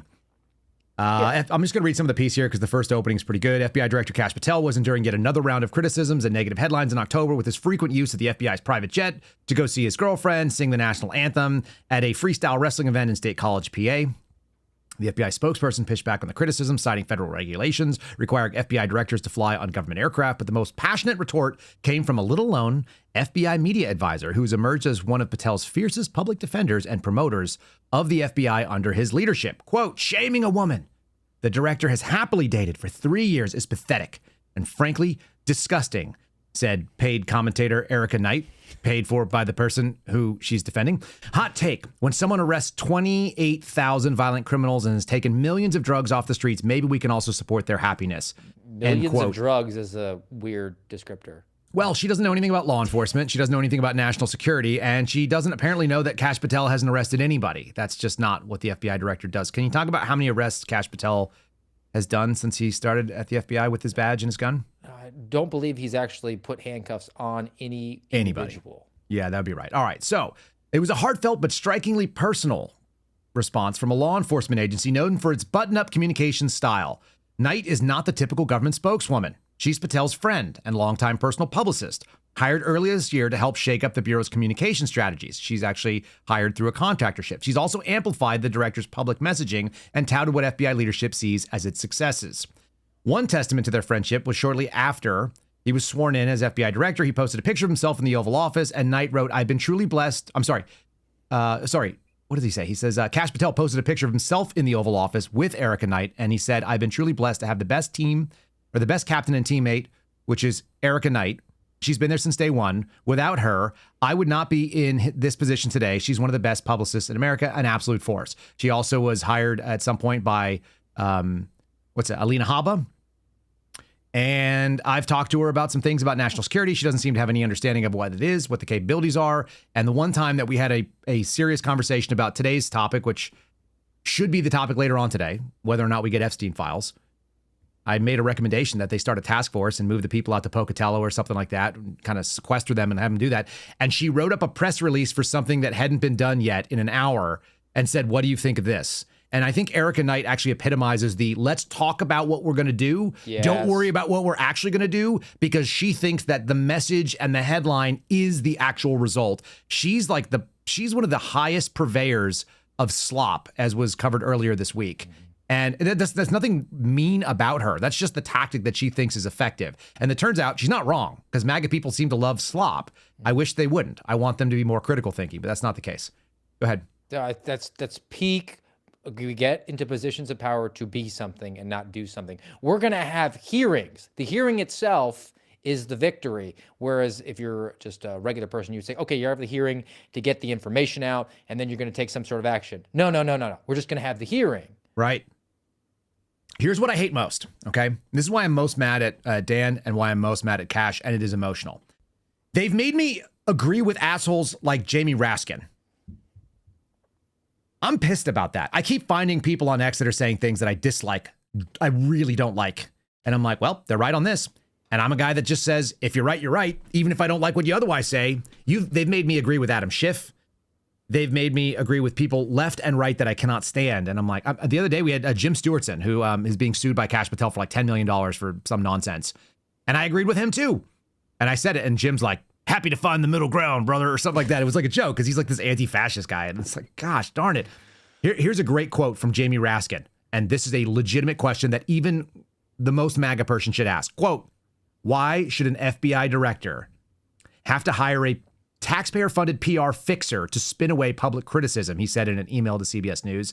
"If there's nothing to hide, then the Bureau should have no problem releasing Ms. Knight's contract, showing exactly how much money the American taxpayers are paying for her crisis PR services." That is 100% the case. There's no reason they should hide this. No, there's a robust public affairs office that is employed by lots There's like of people. 130 people in there. Yeah, and there's a headquarters component. There's other people that work in the individual field offices, and that's their full-time job. I don't know why you had to bring in a special government employee other than to recommend that you stand up an FBI rapid response Twitter account, which, parenthetically, do you think when Dan Bongino leaves that he'll give his successor the login information for that? Because it's pretty clearly his account. Oh, the FBI rapid response account? Yes. Unclear who will keep it. Here you go. In some ways, this is not new to have an FBI employee do this. The FBI has long had a vast PR operation, and one source said that there are well over 150 employees on staff in the Bureau's Office of Public Affairs, with 60 or so working out of the headquarters in Washington, and the rest in the 56 field offices around the country. So they have people in every single field office that do this. J. Edgar Hoover's vaunted publicity machine occupied an entire wing of the original Bureau headquarters. Then you've got Robert Mueller, who said he had little time for mingling with reporters, and so he had no social media presence. Jim Comey was one who was a little bit softer, and he kind of wanted to reach out. He had a friend named Daniel Rickman, who was a special governmental employee in the same kind of way, worked on projects for Comey, interacted with reporters on sensitive investigations. And then you've got this thing about Chris Wray. And I actually, you know what? I actually like Chris Wray on this one now. I'm not a big Chris Wray fan about a lot of things, but this is one he actually did correct.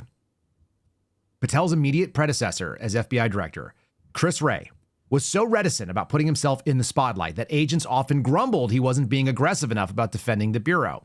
One close advisor allegedly was admonished by him, and he said, "Be a workhorse, not a show horse." That's actually a great, let's be totally frank about the way that Chris Wray ran things. He was the inspirational football coach in a Lifetime movie, personified. Yeah.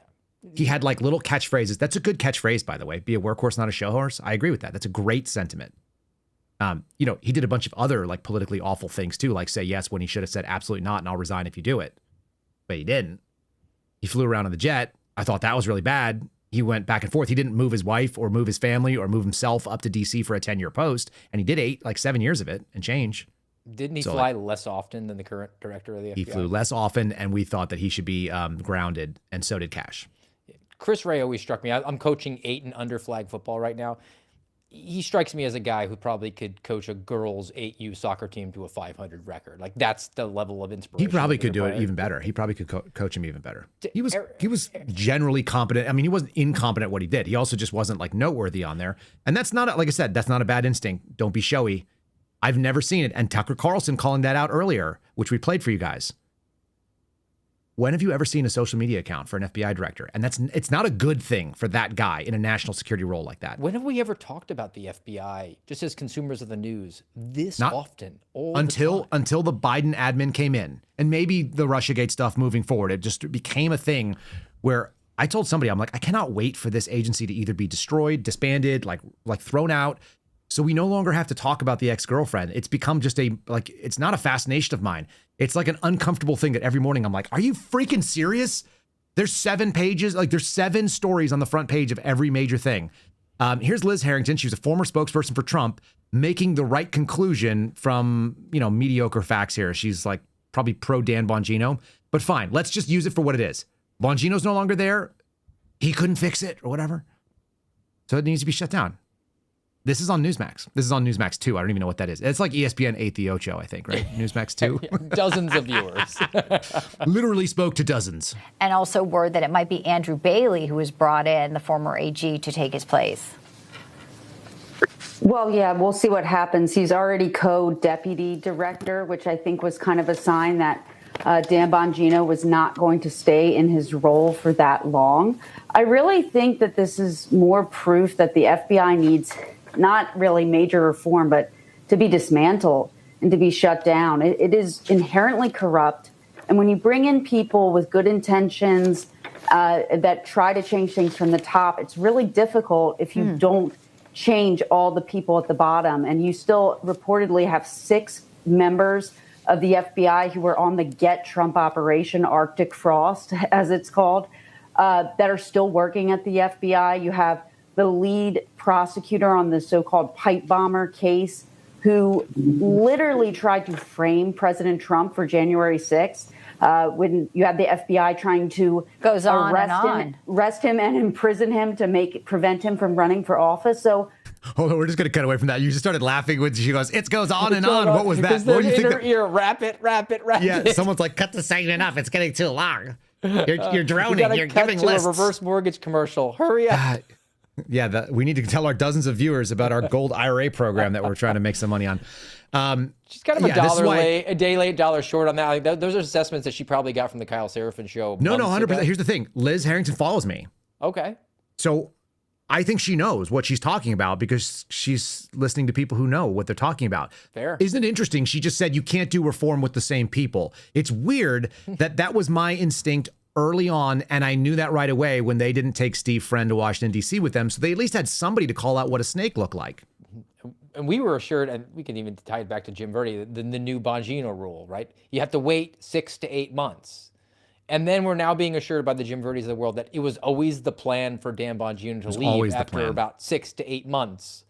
So that would mean that the plan was for don't criticize anything until I get out of here and all my failures are on full display, and that's not my fault.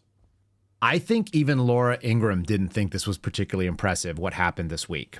Again, I told you by the end of the year because that was my assessment. That was just not in, nobody knows. I'm just looking at the facts and going, he blew it. He's not going to be able to continue doing this. It's going to look really bad. They're not going to be successful because he got bubble wrapped up and he didn't have the skill set to do the job. And then lastly, it's a miserable job. Yeah. And he said it. He said it sucks. He said it in he did his first sit down with Maria Bartiromo on Fox because he went back to what he knows. And then the second interview he sat down, I've got a brilliant clip that shows that. But first, let me play Laura Ingraham because this is funny. I intermittently really like Laura. I don't like that people decide to do the Mar-a-Lago face and inject themselves with so much Botox that nothing moves and your upper lip is static. I don't like doing that. I don't know why women think they can't just age gracefully. Like, we're all going to age. I'm going to look like a freaking wrinkled prune one day, and you might not. You might not, Steve. I don't know why. Healthy living, clean Steve heart. is going to look very young. Like, Steve has got some Asian genes. Hold on. I'm going to put the chat up here so they can see this. Steve has got Asian genes, I think. He's got Asian female genes. That's going to be my prognostication. I think that you're going to look 17 like you do right now, right up until you look 1,000. One day it's just you're going to look over and you're going to go, "Rah!" and it'll just like you'll age like E.T. being dehydrated. That's my thing. Like that scene from Indiana Jones where he just drinks out of the wrong goblet. Yeah, you'll be the wrong goblet guy who just like withers away and chose poorly. Like you're the portrait of Dorian Gray or something. Maybe you got something that's like in your closet that's aging instead of you. Okay. If you're not seeing Steve Friend's beautiful youthful face, you're missing out. Join us over on Spotify in the replay. You may hear an ad from them. Also, you can join us on Rumble for as long as we're there until they screw with us. You can join us on YouTube. You guys should hit the like wherever you're at. If you're new, if you haven't seen this before, if we just popped up in your feed, make sure you subscribe. We'd appreciate that. Makes a big difference. It bumps the algorithm. Drop a comment below. Tell me what you love about things or you hate about things or whether or not you leave your security cameras on or off for ICE. I don't care. Tell us what it is. Give a timestamp if you're so inclined. And again, you can find the Spotify show at KyleSeraphinShow.com. Let's bring Steve back in here. You want to see some other funny stuff? So I promised Laura Ingraham and then I just like went off on a tangent, didn't I? Sorry. Yeah, My wife, I mean, look, I'll just add a thing about Laura Ingraham. She's probably the favorite of mine, Fox News host, because she just asks a question and lets you respond to it. She gives you. She the doesn't most need to laughs. show you how smart she is, Steve. That's what it comes down to. That's actually a likable thing in her interviewer. Just ask the question and then just see what they say. I don't know if I ever got talking points from her producers either. I don't know if they ever asked me like to provide your talking points. What are you going to say to us so we can make sure our comments and questions are super smart? She doesn't do that. She's bright on her own. And listen to this little lead up. She's going to go talk about the clueless thing in Providence, so we see the same. But her Bongino take seems kind of sharp. And the first big departure from the administration was announced late today. After only 9 months on the job, FBI Deputy Director Dan Bongino is stepping aside. Now, this is not surprising. He loved his lucrative media life and he wants to get back to it. But first, A little bit of a dig there on the lucrative media life. Right? Coming from someone who's in lucrative media, I'm confident she is not poorly paid. I think she's probably paid more than Dan was. She's on the primetime spots compared to the weekend thing. But anyway, just kind of interesting. I wonder if there's some bad blood there from the Fox piece of it. Not that I care about the gossip, but also it's just funny when Fox actually comes out. They're doing the opposite of all the other sycophantic media. I watched Bannon say the word Dan Bongino 50 times in a 2-minute clip, and I decided not to play it because it was too gross for me. It was too much of the self-filleting. There's this quote-unquote independent media slop that keeps coming out, and it's just like, I'm not going to make the noise, but it's gagging on things, and it makes me gag. Here's how he knew he was leaving in April. Here's April 23. Early on, he goes on and does the Maria interview, right? You remember this famous Fox and Friends sit down that he does? When he was divorced from his wife, yeah. When he was divorced from his wife. What you don't remember is this one. This was tweeted out, I guess, yesterday by the Democrat judiciary or the judiciary Democrats, and it hits kind of specific. Take the job. You know, you can't tell your audience for years, go out and do stuff, talk is cheap. And then when the opportunity comes to do stuff, I didn't mean me, I meant you. It's kind of you're a fraud. I mean, you don't sound like a fraud. You are one. So it was a lot. It's been tough on the family. People ask me all the time, do you like it? I say, no, I don't. But the president asked me to do this to like it. Nobody likes going into an organization like that and having to change things and make big, bold changes. But, I was at one of our facilities yesterday down in Winchester, and a woman who worked there, very nice, said, I used to watch your show. I miss you. I said, I miss me, too. Part of you part of you dies a little bit when you see all this stuff from behind the scenes. What do you think of that? So he's that wrapped up into that persona. Part of you dies when you go to do the thing that you said you could do, that you told your millions of fans and listeners and followers that it was total personnel warfare. You were the uniquely qualified to go in there and do it.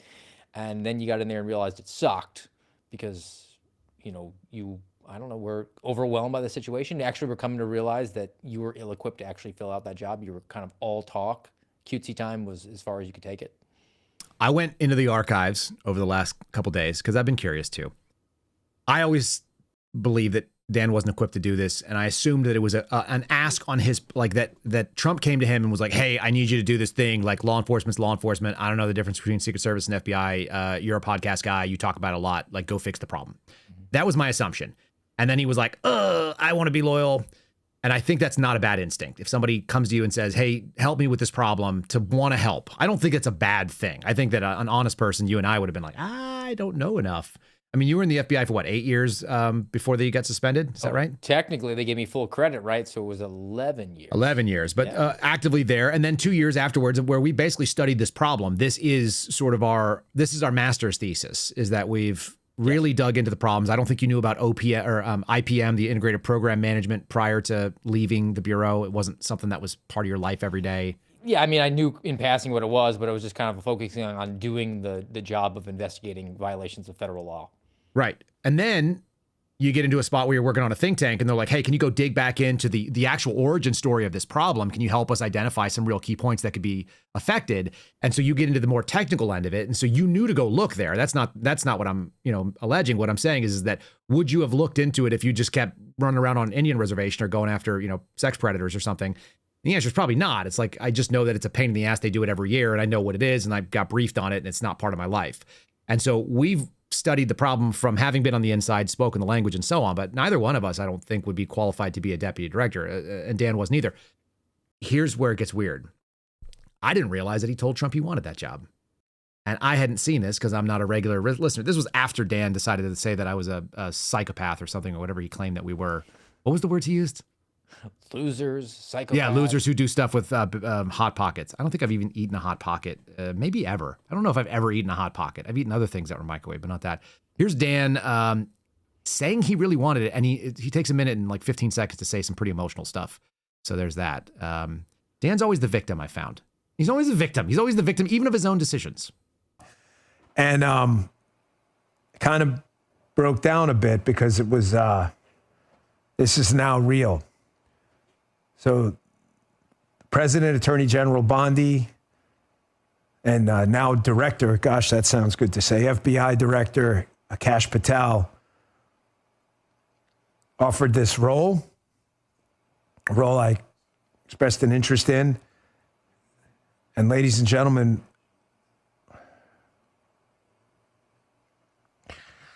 I told you, you see, it's hard for me. I'm going to accept the role proudly as the deputy director, the number 2 spot at the Federal Bureau of Investigation. Folks, it's a lot to walk away from. I will tell you everything what happened within reason, and then I got a show to do, and I'm going to tell you what's going to happen with the show. So it's going to be a pretty wild ride today. Man. You think of that? Well, a couple things. I think he was so ignorant to what the job of the deputy director is that he wanted, because he perceived that the deputy director job was probably largely ceremonial, like the director. I don't think he had any idea of the expectation. He probably thought it was, you're like a vice CEO to the company, as opposed to being the chief operating officer. Right. There's a lot of work there. And then on top of that, the emotional response to that, it's almost like mourning the death of a loved one, right? Which for guys, I think makes a lot of sense. We wrap up a lot into what we do for a living as to who we are, but he's clearly mourning the loss of this identity, or his expectation that he's going to lose it. Seems like it'd be almost like a permanent loss, because if it was a temporary assignment, if you were very clear, like, hey boss, I am happy out of devotion to you, loyalty to you, because of the mission, because of the service to country, that I'm going to go and do this temporary deployment and I'm going to give you my all for that time, you wouldn't have had that response. I also think that the Fox piece kind of shows you that he realized that he was ceding credibility left and right, and I'll play that in just a second here. But what happened to the tough guy that vanquished foes and everything? And it's not surprising this dude went on to social media and acted like he was like some macho, like wrote like paragraph after paragraph after paragraph of explanation of like what it was and why we're winning. Just want to do like a recap of some of the tough guy BS. And it's hard to stomach when you see this, and then you see this guy out there like having his I call the Jim Verity thing like an underling threat or like a henchman threat. It's like this kind of like, but this like you're going to get destroyed. Watch this. Let's go. Just one quick announcement before I start the show, too, folks. To the series of enemies in the last few days and weeks, if you follow me on X, that I've vanquished yet again. F around, kids. You're going to find out. I always win. I know it's hard for you to take that. There's a cup of copium in the corner. You may want to sit down and and drink it, but just know we win every time. Oh, Dan, that's so cocky and arrogant. Too bad. You mess with us, boys, you're always going to lose. Every single time. As we build this massive army of supporters, it grows by the day, and we trample everyone before us. You want to mess with us, you better bring it, because I promise you, like the list of people we've vanquished in the past, which is long and undistinguished, you will go down in flames too, as we laugh and trample you every single time. It's glorious. It's glorious. These deep staters, folks, they keep trying to take us down. These swampies and establishment hacks, and they can't believe how resilient we are, how we just keep growing. How is that guy number one? Because we're the best, and we got the best army out there. Keep trying, deep staters. I feel bad for you a little bit. Keep getting your ass kicked. It's got to hurt. Reminds me of an old adage in New York City. Every 18 seconds, someone is hit by a car in New York City. The guy says, really? He must be in a lot of pain. It's a different guy every time. Vanquish them. Hear the lamentations of the women.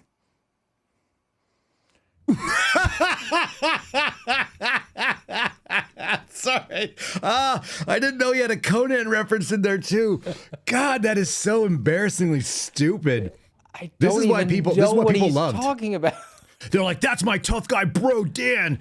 He's basically a car hitting people in New York City. That means you're a shit driver if you hit people. What are we talking about here? Hear the lamentations of their women. You're not conquering anything. You're on social media being a tough guy. That's exactly it. I mean, I at least gave the preface of self-awareness to know that, look, I'm 40 and I'm probably not physically capable of beating up a 23-year-old Navy SEAL. But he wanted to pull out that reference there, like I am actually Conan who will slay the dragon. Conan who punched out, like, let's just go with the character of Conan, and I think actually did in real life, punched out a camel.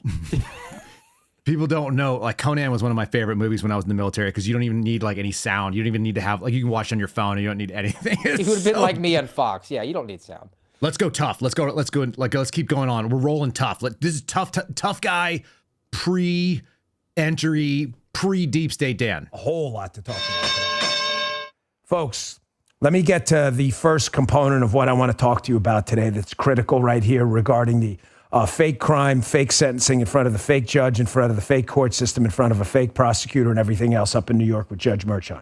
Donald Trump was just sentenced. The left is now celebrating and can call him a convicted felon. We, of course, will use that to raise money and influence to hopefully win back the midterms, just like we did the outlaw label last time. Because we're good at that. Because we're good at that. We're good at flipping the script on dipshit, fuckwad, liberal commies because we beat their asses. We've won the last 3 elections. I thought just 2. We won 3.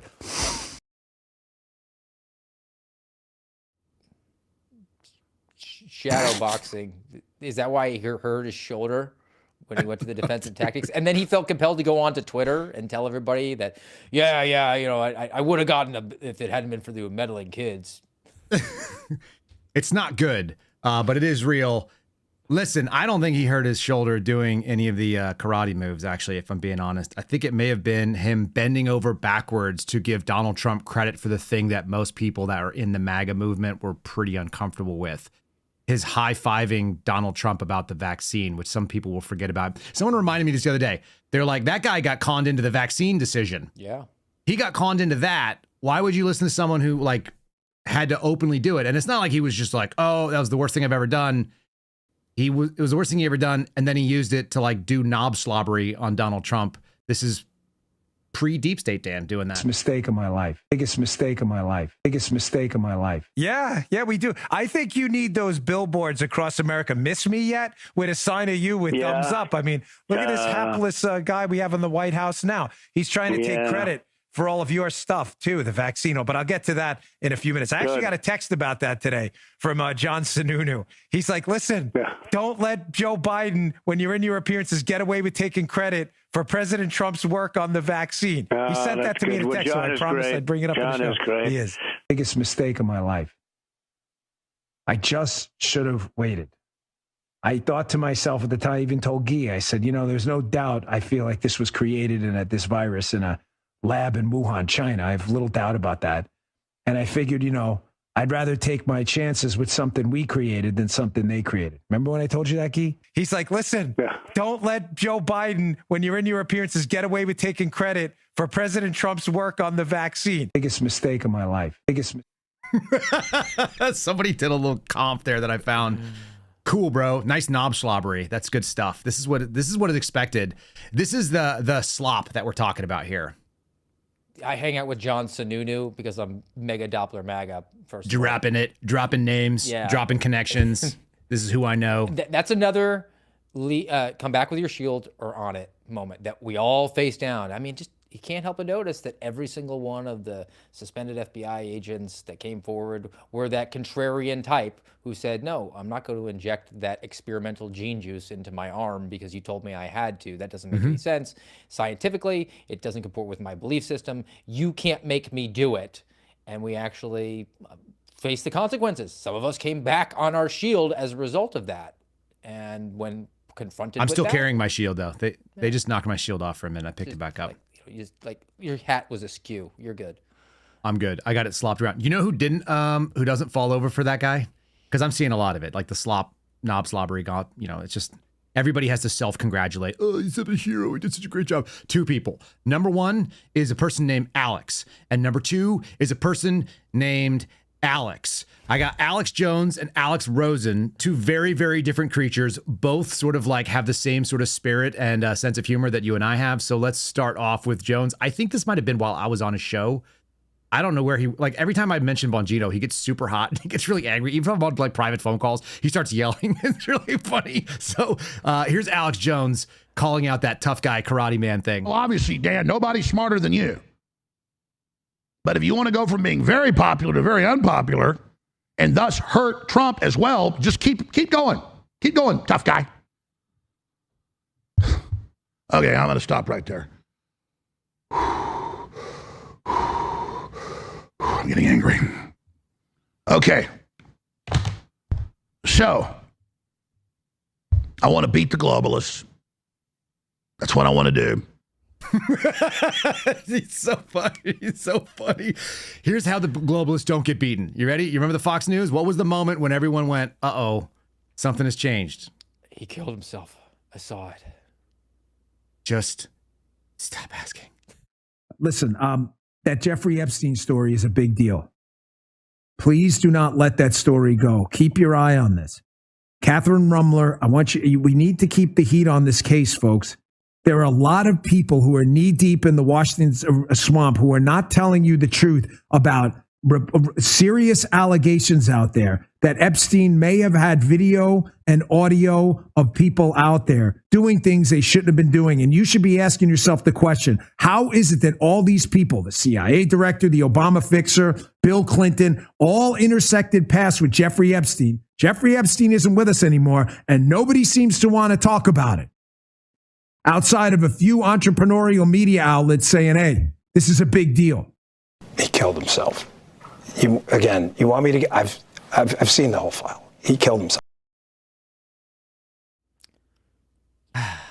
So look, in his defense, before he was paid for his opinions, now he's being paid for facts, and now he's going to go back to giving his opinions. And opinions, I guess, is coded language for bullshit. So he's giving us a bullshit Oreo with the facts as the cream in the middle. Is that the... It's an Oreo. Does he eat the Oreo vertically like a weirdo who does weird hand motions like he's doing karate chopping against shadows? So there were big cases that people had questions about. One of them was Butler.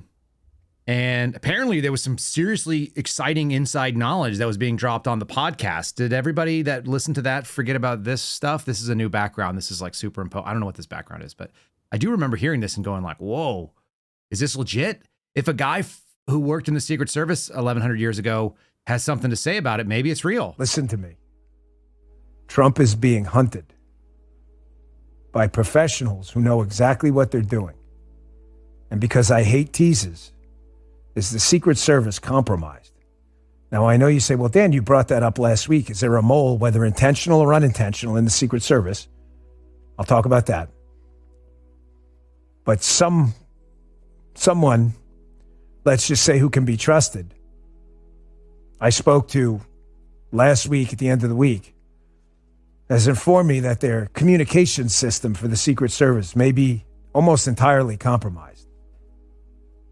In other words, people trying to hunt and kill Donald Trump may know more about what Donald Trump is doing than Donald Trump is doing. Folks, we got a serious problem.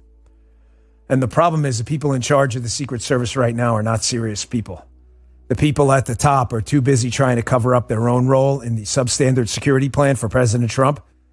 Nothing is going to change. We are in real trouble. I'm not trying to scare anyone. I'm not trying to panic anyone. I'm trying to tell you this isn't over. You thought it was over after the first one? We had the second one. You thought it was over?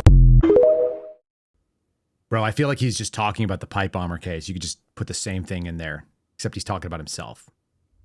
And he actually is speaking from a position of authority, more so because it pertains to the Secret Service. That's actually a subject matter that he knows something about. He did work there at a time. He knows about protection details and ops plans and how you would go about doing it. So I would respect his opinion on that more when he was being paid for his opinion, I guess, not on the facts. We can't talk about Butler now, though. Just we've already briefed the president on every. They're totally okay with that. Tittle and Nuggets. No further information. All right. Last, Alex, and then we'll move towards the wrap up. This is something funny. This is the behavior that I'm seeing. There are two behaviors. Some people are really disappointed, and it's because they expected better.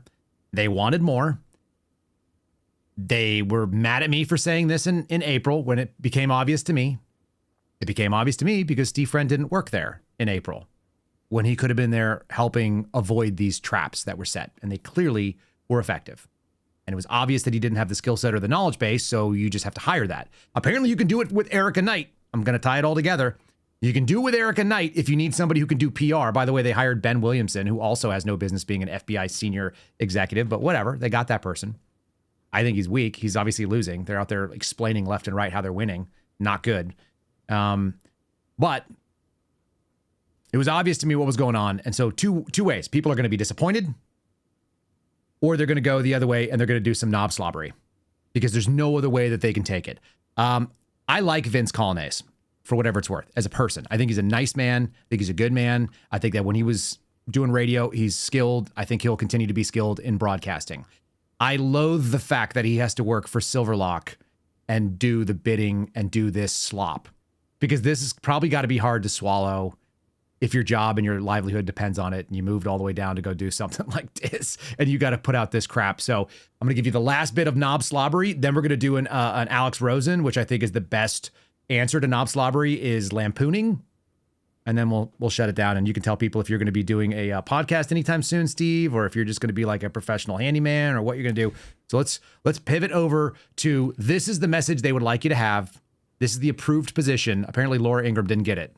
Here we go. Look, I know this year there's been a lot of people trying to crap all over these guys, trying to suggest that they somehow are compromised or that they had failed us or whatever. These guys are patriots, and they're swimming upstream in a world that desperately wants them to fail. And they've got a lot of successes to show for their time there. I'm not relying on the legacy media for this. They lie to us consistently. The reality is Dan is leaving at a time where he's got a lot to be proud of. Remember, earlier this year, there was some chatter that maybe his differences of opinion with Pam Bondi were going to lead to him leaving the FBI. I remember thinking at the time, it just would not be a good time for Dan to leave. Dan needs to leave when he's got a bunch of wins under his belt, where he can leave with a lot of points on the scoreboard. And what does the scoreboard look like right now? Well, the answer to that is Operation Summer Heat. Operation Summer Heat was an epic refocusing of the FBI on violent crime in America's cities. They got the FBI off of the terrible, disastrous, tyrannical behavior of the past, where it was targeting parents who go to school board meetings meetings and Catholics who go to Latin masses and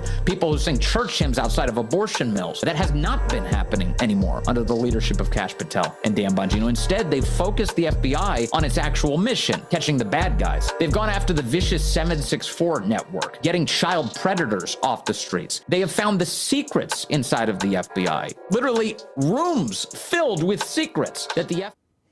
They found the room of requirements there at Hogwarts, Hoover Hogwarts. Rooted through those trash bags because they had to find those Comey documents, which were available with a couple of keystrokes on a keyboard because you're the director and you have access to everything. Let's put those points on the scoreboard. Operation Summer Heat, where we're taking credit for local arrests of local criminals on local warrants, or what ICE is doing when they're doing deportation arrests, and you're just glomming on to take credit for that. Or let's talk about how we're not going to persecute people anymore. Meanwhile, we're going to declare that 764 is a threat when it's just teenagers who are trolling on the internet. And we'll label them as a nihilistic violent extremist. It's not nihilistic, Kash Patel. It's nihilistic. Again, you're being briefed. You're not actually reading the documents. Nihilistic violent extremist. Did you see Big Lebowski? It means that there's no ideology at all. So we believe in nothing, Lebowski. We believe in nothing. Just build up the infrastructure more so that when President Gavin Newsom, American Psycho, comes in, he can say, well, you're all nihilistic violent extremists, so we're just going to lock up Donald Trump Jr. He sounds like, to me, like he fits the bill. Last little story that I saw, and I found it kind of interesting. I know that you and I saw that this happen. I've had neighbors had this happen to them. This is the sextortion, where basically like somebody catfishes a young boy in their teens to send over some compromising pictures. It's usually somebody in like West Africa or whatever, or they're like Southeast Asia. And so they do this thing, and there's a whole apparatus of sending threats. I'm going to share it with all your Facebook friends. I'm going to do all this. I'm going to do that. And then sometimes kids do really horrible things, including kill themselves, which has happened a few times. And that's when the FBI finally pivoted. While we were there, we saw them pivot, but nobody cared about this stuff while we were there. And they didn't care until they got some bad PR and press. It's the same story with the 764. Most of them are underage or they're untouchable because they're overseas. So the thing that you're talking about, like this big correction that they solve this problem, it's really silly. And to me, it's exactly what this story is. This mom, I pity this mom. She's going through something horrible. They're suing Instagram because she let her kid, who is 10 years old, get on Instagram and get messaged by these people. That's what's going on. Two families are suing Meta, the parent company, which I have no love for. But people refusing to take responsibility. If you guys want to save your kids from 764 or sextortion or anything else, don't let them on the internet. The end. You're responsible. You are. That's your job as a parent. If you let them play in traffic and somebody hits them with a car, it's your fault. You're dumb enough to let them play in traffic. If you encourage that, if you give them a phone and say, hey, go out there and do whatever you want. And by the way, start up an Instagram account, which is basically full, as far as I can tell. Whenever I would open, I search things like law enforcement, gear and stuff like that. You open it up, it's nothing but bikinis. And I'm like, what is this? It would have been awesome, I guess, if I was 15 years old. It'd be pretty cool to have that. It's like having a Maxim magazine on your phone that always updates with more women. But that's your fault. You should know what's on the internet. What are you, retarded? I look at it and I go, I'm not on Instagram because I don't have a bunch of thirsty, shirtless pics of myself. That's not what I'm about. It's your fault. Anyway. The family of the victim at MIT should sue Brown because they turned off the security cameras. They're actually not more going legit. to sue the gun manufacturer or the NRA because guns happen to be used. That's right. Well, it's just crazy to me to think that you're going to take the furthest thing away from your own, you're taking your pain that you feel and you're going to go out there and project it on them. Anyway, watching Vince is painful for me because I know the stuff they're doing is repackaging what the FBI already does. They're rebranding and claiming stats from things. They just basically expanded their stat collection. So those numbers, 28,000, a lot of those things are just ICE arrests, people. If you guys don't know that. It's 28,000 violent criminals, but not exactly criminal and not exactly we arrested them. We didn't exactly arrest them and they weren't exactly violent criminals, but we're going to call them whatever we want.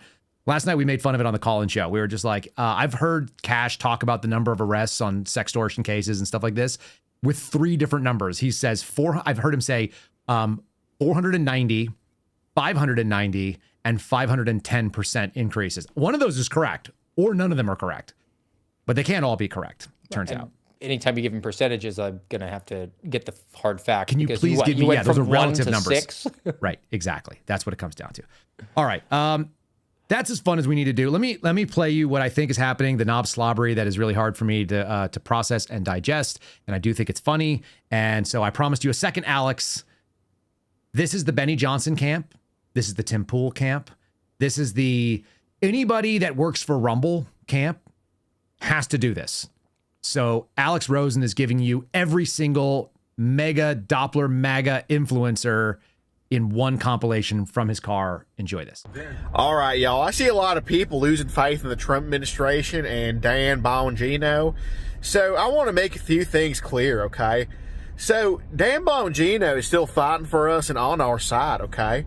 So look, he's going back to his podcast on Rumble, which is going to be the most viewed television in U.S. history when he has his first appearance back, all right?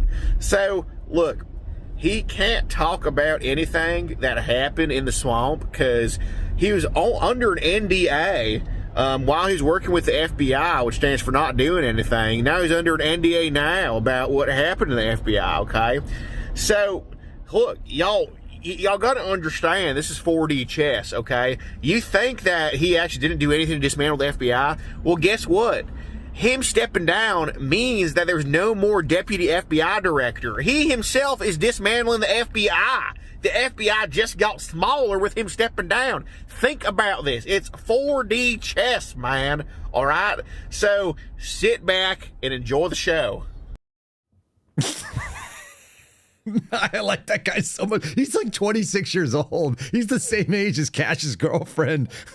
And he runs out and hunts down child predators. That's I Fight for Kids. If you guys don't know Alex Rosen, he's got a social media account. They go out and they hunt down child predators, like actually get it done.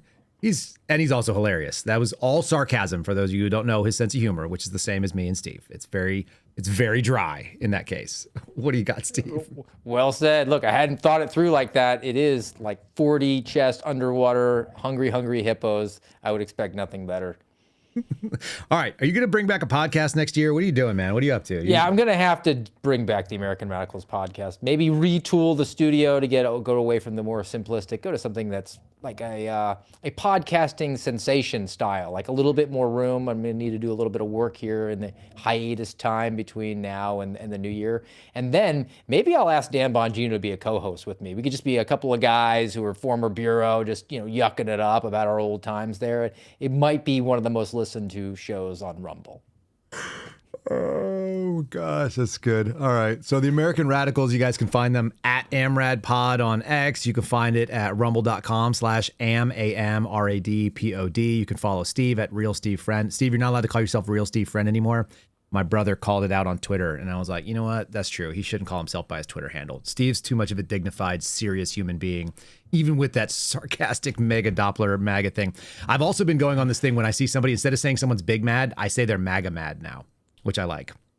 Anyway, yeah, go ahead. No, I like that. I always like the qualifier. MAGA always is like that extra exclamation point, that bright red hat gets people super aggravated. I enjoy Mega Doppler because I've watched enough local news to find out what the Mega Doppler radar is going to be. It's not just a Doppler. Yeah, it's the next iteration of it. And it's still not going to get the weather right. All right. So I look forward to seeing you very soon and your project as you kind of revamp it. That's good. I hope you take some time over the holidays. And I don't know if we're going to have another Friendly Friday through the end of the year. So just in case, Merry Christmas, Steve. I'll talk to you later on off air as well. Thanks for jumping on with me this morning on episode 700 of all things, man. Merry Christmas to everybody in the chat. Have a great weekend, everybody. All right. Thanks so much. That's Steve Friend. You guys are not following him. You're missing out on the most sarcastic dude over on X. Again, at Real Steve Friend. If you want to hear someone cut through the FBI's press briefings, that's how it gets done. We talked a little bit about that sort of suicidal empathy and the leftist weird stuff and all that kind of things. Make sure you guys have liked our videos. If you're watching, again, if you're still watching at this point, thank God you are. You're the reason why we do it. Subscribe. Notify yourself when we go live at 0930 Eastern time, 8:30 in Texas, America, some other time earlier if you're in one of the weird mountain or Pacific times. I don't know what the hell you're doing up that early, but knock yourself out. Rumble, YouTube, X. The best one right now is going to be moving over towards Spotify and YouTube for me, because I think we're going to get knocked off Rumble at some point in the future. So KyleSeraphinShow.com is the way you do that. Let's do something about leftists getting corrected. One way is probably to have somebody come in and kill people while you turned off your security system. Another way is actually to have facts. Those are both lethal to leftist narratives, and this is one of those things that people might want to think about, this indigenous land nonsense. You're not on stolen land. In 1848, the U.S. and Mexico signed the Treaty of Guadalupe Hidalgo, wherein the U.S. bought California, Nevada, Utah, New Mexico, Arizona, Colorado, and parts of Kansas, Oklahoma, and Wyoming from Mexico. So, if you live in any of those states, you are on purchased land. You're not on stolen land. Most of North America was unoccupied in 1492. We often see this map here floating around the internet.